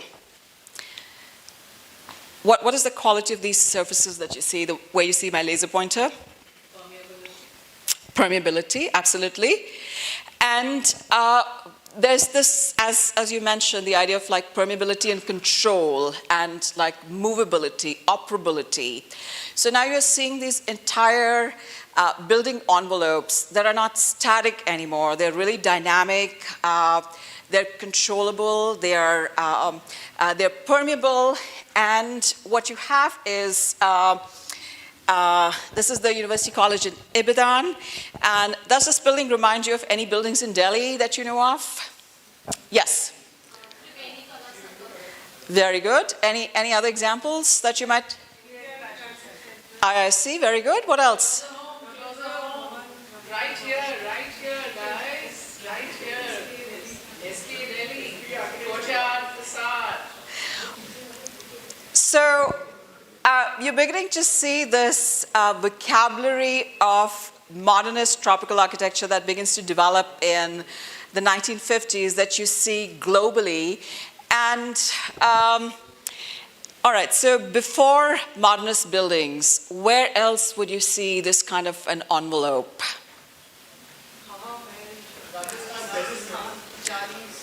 Absolutely. Has anyone been to the tomb of Muinuddin Chishti in Fatehpur Sikri? What is the building envelope of that tomb like? Jali, exactly. So now you're seeing this modernist interpretation of the Jali with a new materiality in terms of concrete, and what you're seeing is a sort of a global vocabulary to that. Oh, did my computer die? Okay. I heard like a little spark and my heart sank. So you're seeing this kind of and Jane Drew and Maxwell Fry actually compared this to Mies van der Rohe's Farnsworth House, these kind of buildings. They said, well, this is our answer to the Farnsworth House in terms of this kind of a facade of transparency. This was their idea of transparency. And of course, you see this in a number of like canonical buildings. This is Edward Durrell Stone's New Delhi Embassy. And I don't have images of Stein because I thought that would be really redundant for you, like I'd be like preaching to the choir. So I'm not going to show them. I'm assuming that we have a very literate audience here.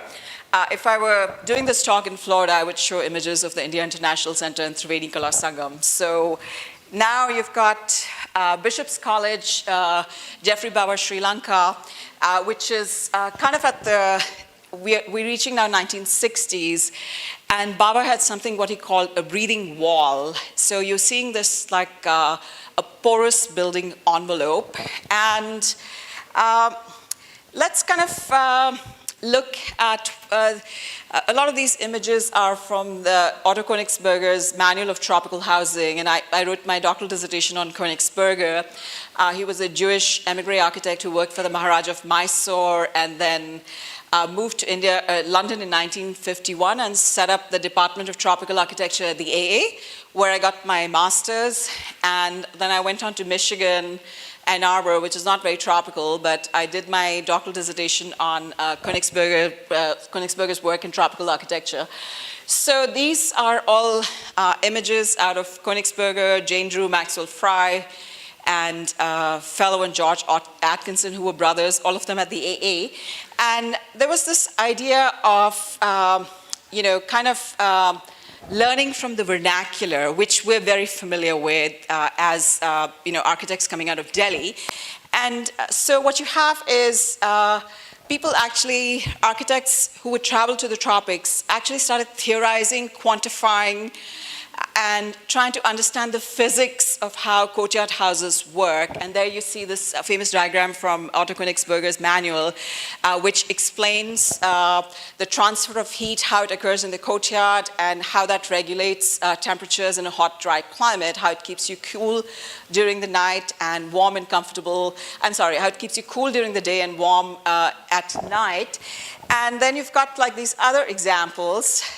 This is a very famous image of an aerial view of Marrakesh, where you see this hot and dry settlement with courtyard houses. And I'm sure if you go to places in Western India, in Rajasthan, Jaisalmer, you'd see this kind of a morphology. And then you've got, this is an image of what architecture would be like in a humid tropical climate. So you see this like very, very porous envelope. You've got Dewey Wharf in half Hussaini Ghana. This is an image from Jane Drew and Maxwell Fry. And then you've got the Malay house, which was seen as another archetype of hot and humid climates. And finally, we see what we call the Florida Cracker House. And I'm assuming a lot of you are not familiar with the Florida Cracker House. So it is a house that developed with, in cracker culture, and cracker is actually a pejorative term.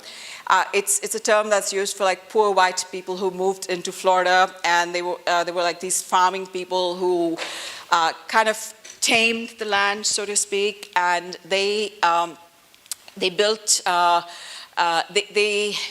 in sort of the canonical discourse, they're seen as people who were pioneers, who figured out a way to live in harmony with nature. But if you look at it from a colonial perspective, they were colonizers who displaced land that belonged to the Indians, and in some sense, you know, they were, if you look at like some of the older scholarship, they're really glorified as pioneers, but if you look at some of the contemporary scholarship, they're seen as basically colonizers. And so now we look at like vernacular archetypes that inspired Florida architects. This is one example. This is a Spanish Creole house in British Jamaica. And if you kind of look at the building envelope here, what does it look like? I'm sorry? Yes, it is. It's somewhat like a bungalow, but I'm just talking of the material condition of what you see like around the what would be the veranda in India.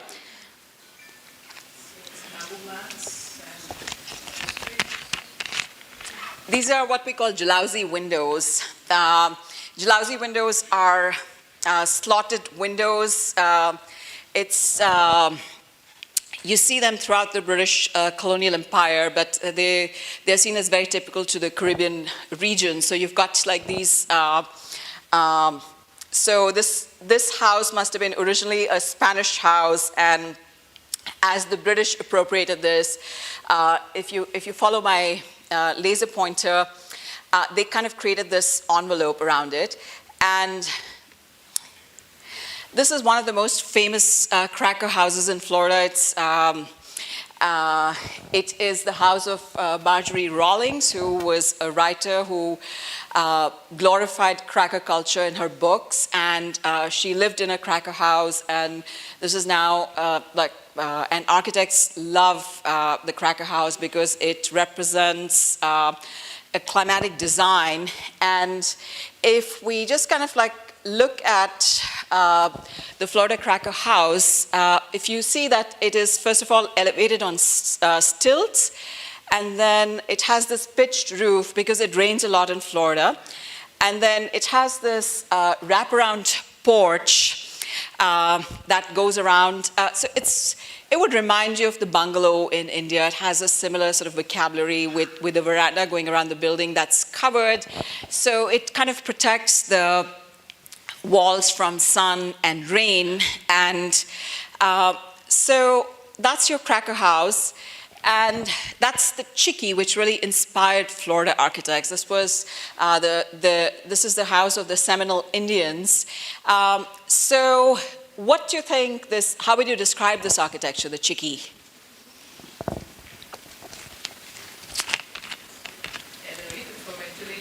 Elevated for ventilation, very good. It is an architecture without walls.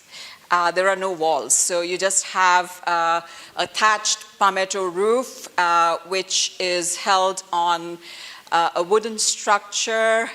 They're like pavilions, right? Or like chhatris, what you see in Indian vernacular architecture. So what you have here now is, and the Seminoles, many of them still live, they have reservations and they still live in Chickees. So if you look at this architecture, it is, Florida architects were really enamored with this because this is an architecture off the land. It was seen as like authentic Florida architecture. And they decided that they're going to look at the Chickee as, and the Cracker House as models for inspiration for developing this new tropical architecture, which was meant for year-round living in Florida, not just winter tourism, which you saw was the 1933 house. And now, Florida, we have a lot of hurricanes all the time, and when you're trying to design a very, very open house for breeze, you have a problem with what are you going to do about hurricanes. So, with hurricanes, what you want is a hermetically sealed building envelope, because if you have windows or weak spots open in the building envelope, you have a difference in pressurization that's going to like lift the roof and make just the house will then collapse and blow with the wind. Now remember, houses in Florida are made out of wood. It's like a timber structure. And when you have a little bit of an opening in the window and you have a hurricane coming in, there's a pressure difference and it just kind of lifts the roof and the whole structure like falls like matchsticks, basically. So, now on one hand, you want to make this very, very open house for breezes, but on the other hand, you also want to have something that would be like very tightly sealed. So what architects started thinking was that, this is an example of a hurricane-proof house for P.V. Burns, and this was designed by the architect Igor Polowitsky, who was a Russian emigre who worked in Florida. And when we,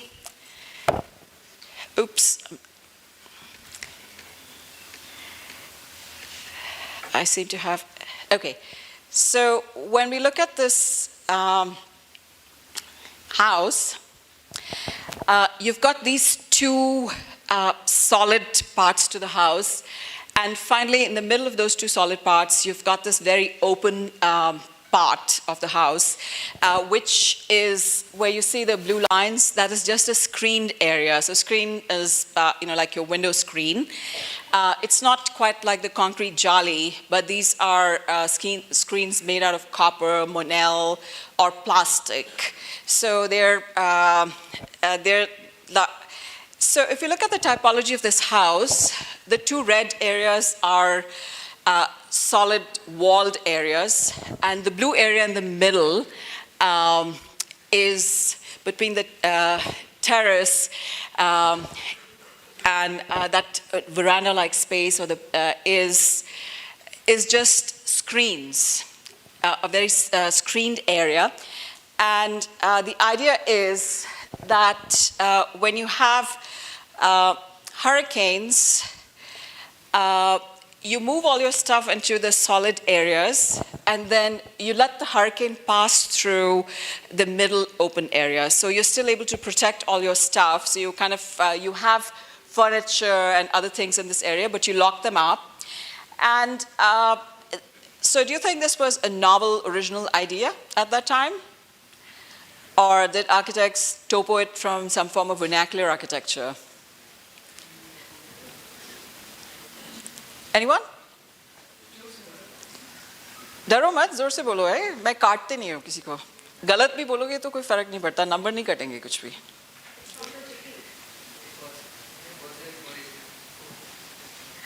Okay, so this was inspired by what we call a dog trot house. So that's the dog trot plan, and the dog trot house is, you've got like, this is a shotgun house, which is a single room, and then you've got a breezeway in between.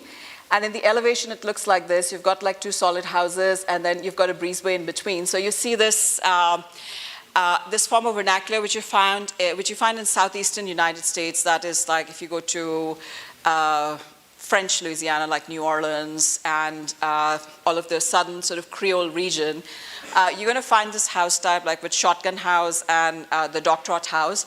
And so basically what Polowitsky did was he took the dog-trot house and he modernized it with screens for mosquito protection and made it into this modernist house. So you're seeing this sort of idea of climate control that was developed through vernacular architecture. And this is what we call like kind of southeastern United States vernacular architecture. And then you begin to see, this is Paul Rudolph, who's part of the Sarasota School in the United States. So Sarasota is a little like resort town on the western coast of Florida. Florida is a peninsula. And you have Sarasota on the western coast, and that's where Paul Rudolph and a group of architects developed what they call the Sarasota School. And this is the Cocoon House on Siesta Key by Paul Rudolph. And what are now some of the features that we've looked at in vernacular architecture that you find in this house?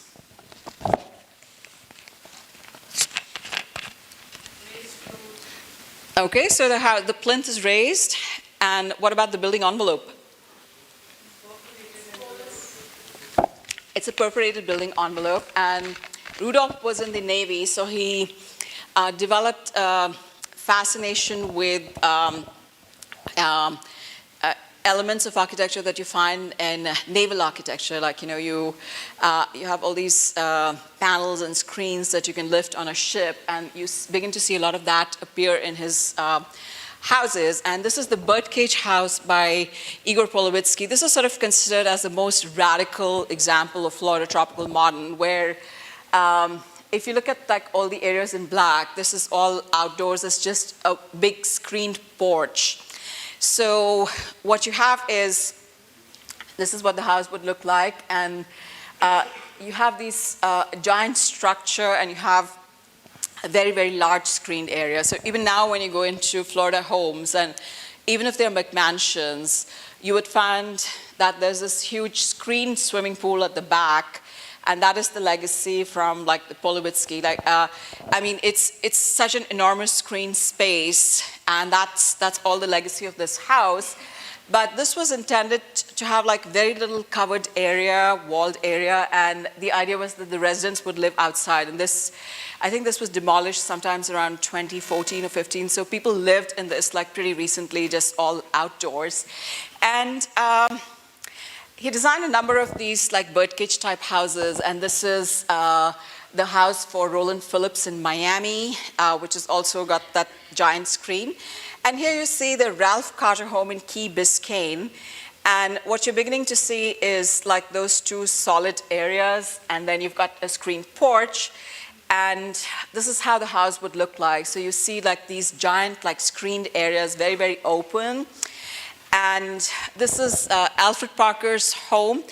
And if you look at the building envelope here, these are like Persiana doors, and he sourced them from Cuba, which is where, and he eventually like started manufacturing them in Miami. So these are like doors that have jalousie screens, and you could replace the jalousie shutters with glass. You also have the option of putting a screen.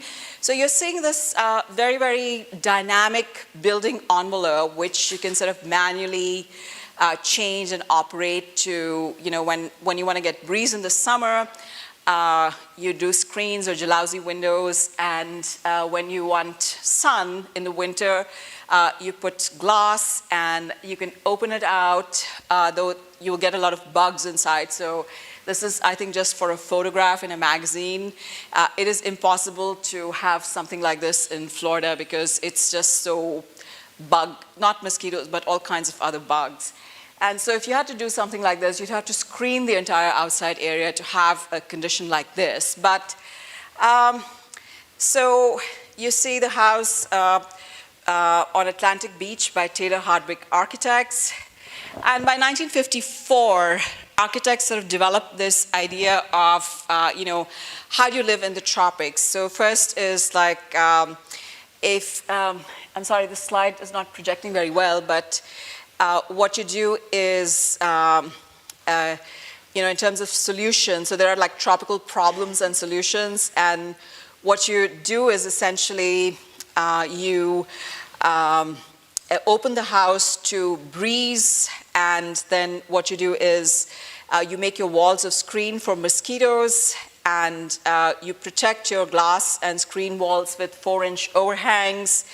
And for hurricanes, you create like a couple of solid walls in the house where you lock your stuff and you let the hurricane pass through.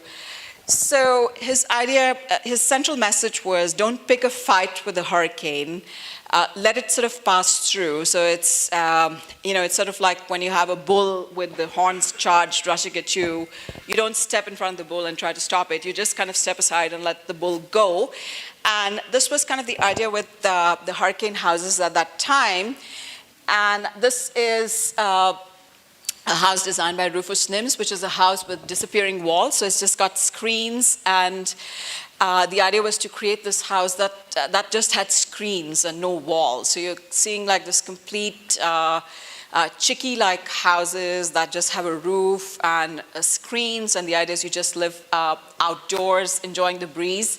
So I end with that presentation, with that slide, and I want to say, as sort of ending this, that these houses had a very short period during which they became popular and were received. 1955 onwards, air conditioning became very cheap and prevalent, and as people started designing air-conditioned homes, this kind of a tropical home started disappearing, and people then realized that to have centrally air-conditioned homes, you can't have these permeable facades. You need to like close everything very tightly. And along with that, the hurricane codes were changing to develop this idea that you should have a house like totally tightly sealed when there's a hurricane. So you have like hurricane-grade windows that will withstand the pressure of a hurricane, and you have hurricane shutters to protect your windows. And the whole idea is that you kind of like, it's like a fortress. You block everything out. And so these kind of houses lost currency because of the rise of air conditioning and the changing hurricane codes. And there are a number of people in Florida who actually bought these mid-century modern houses, and they're trying to retrofit them and preserve them. But they often find that they're at odds with current codes. So, you have to have air conditioning in Florida. It's kind of part of the code. And you have to have, you may not turn it off, and you may live without air conditioning if you want to save energy. But the idea is, and you have to have, roof, your door windows built up to hurricane code, otherwise you won't get insurance. Or the insurance companies will give you a discount if your roof is up to a certain sort of hurricane grade. And if your house is just very sort of fragile and cannot withstand even the lightest of hurricanes, you will not get insurance. That's as simple as that. And this year we had a loss of $50 billion with the hurricanes that we had in Florida, which means like the insurance companies are leaving Florida as a market because, we have these hurricanes coming in every year. And it's just not economically sustainable for them. So you have these people who build houses on beaches, who have a lot of damage, and then it is subsidized by everybody else who lives inland and who doesn't have a house that's in a dangerous region. So we're kind of like, as we talk about sustainability, resilience, people are looking at these houses and saying, well, if we had these kind of really, really open houses, can we at least live 3 months of the year without air conditioning, without like, so that, that would substantially reduce fossil fuel emissions. So that's kind of the dialogue that's going on. Like, how do you sort of reduce your carbon footprint and also preserve this very rich mid-century modernist heritage in Florida. It's an open question. I didn't come here with solutions to tell you this is how to do it, but I've come here with more questions so that you can start thinking about it as you go home. And I hope it'll keep you awake at night, because it keeps me awake at night. Thank you so much.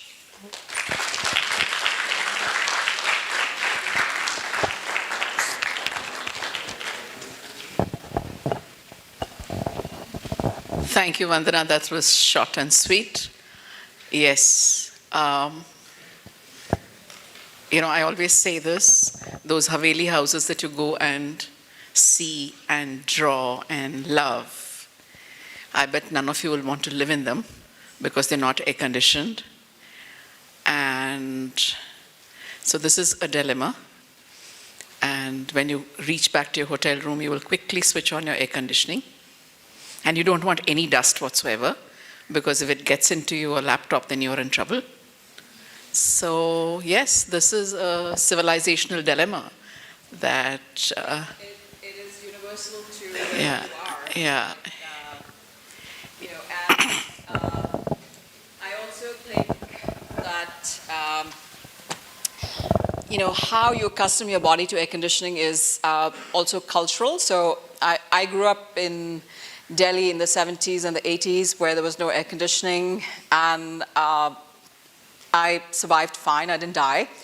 And so my husband, who's German, will use the air conditioning even in November, and he sleeps with a razai like 12 months a year, and I don't understand the logic. Like, you know, it's summer, you just sleep with a little chadar, you don't sleep with a fat razai, and then you sleep with a razai and you turn on the air conditioning full blast, but that's cultural. That's what he grew up with, and it's the proper way to sleep. You sleep with a thick woolen sheep's wool comforter, whether it's August in Florida or December in Florida. And you know, the moment my husband leaves for off, I work out of home most of the time, so the moment my husband leaves home in the morning, I you know, raise the temperature in the house to 78 Fahrenheit, and then when my husband comes back, it goes down to 74. And you know, we kind of joke that if we ever get divorced, it's going to be because of the thermostat. Okay, at this point in time, are there any questions? We are happy to take a couple. Anyone? They all want to go home and get to their submissions. Okay, thank you guys. Thank you for being here. Thank you.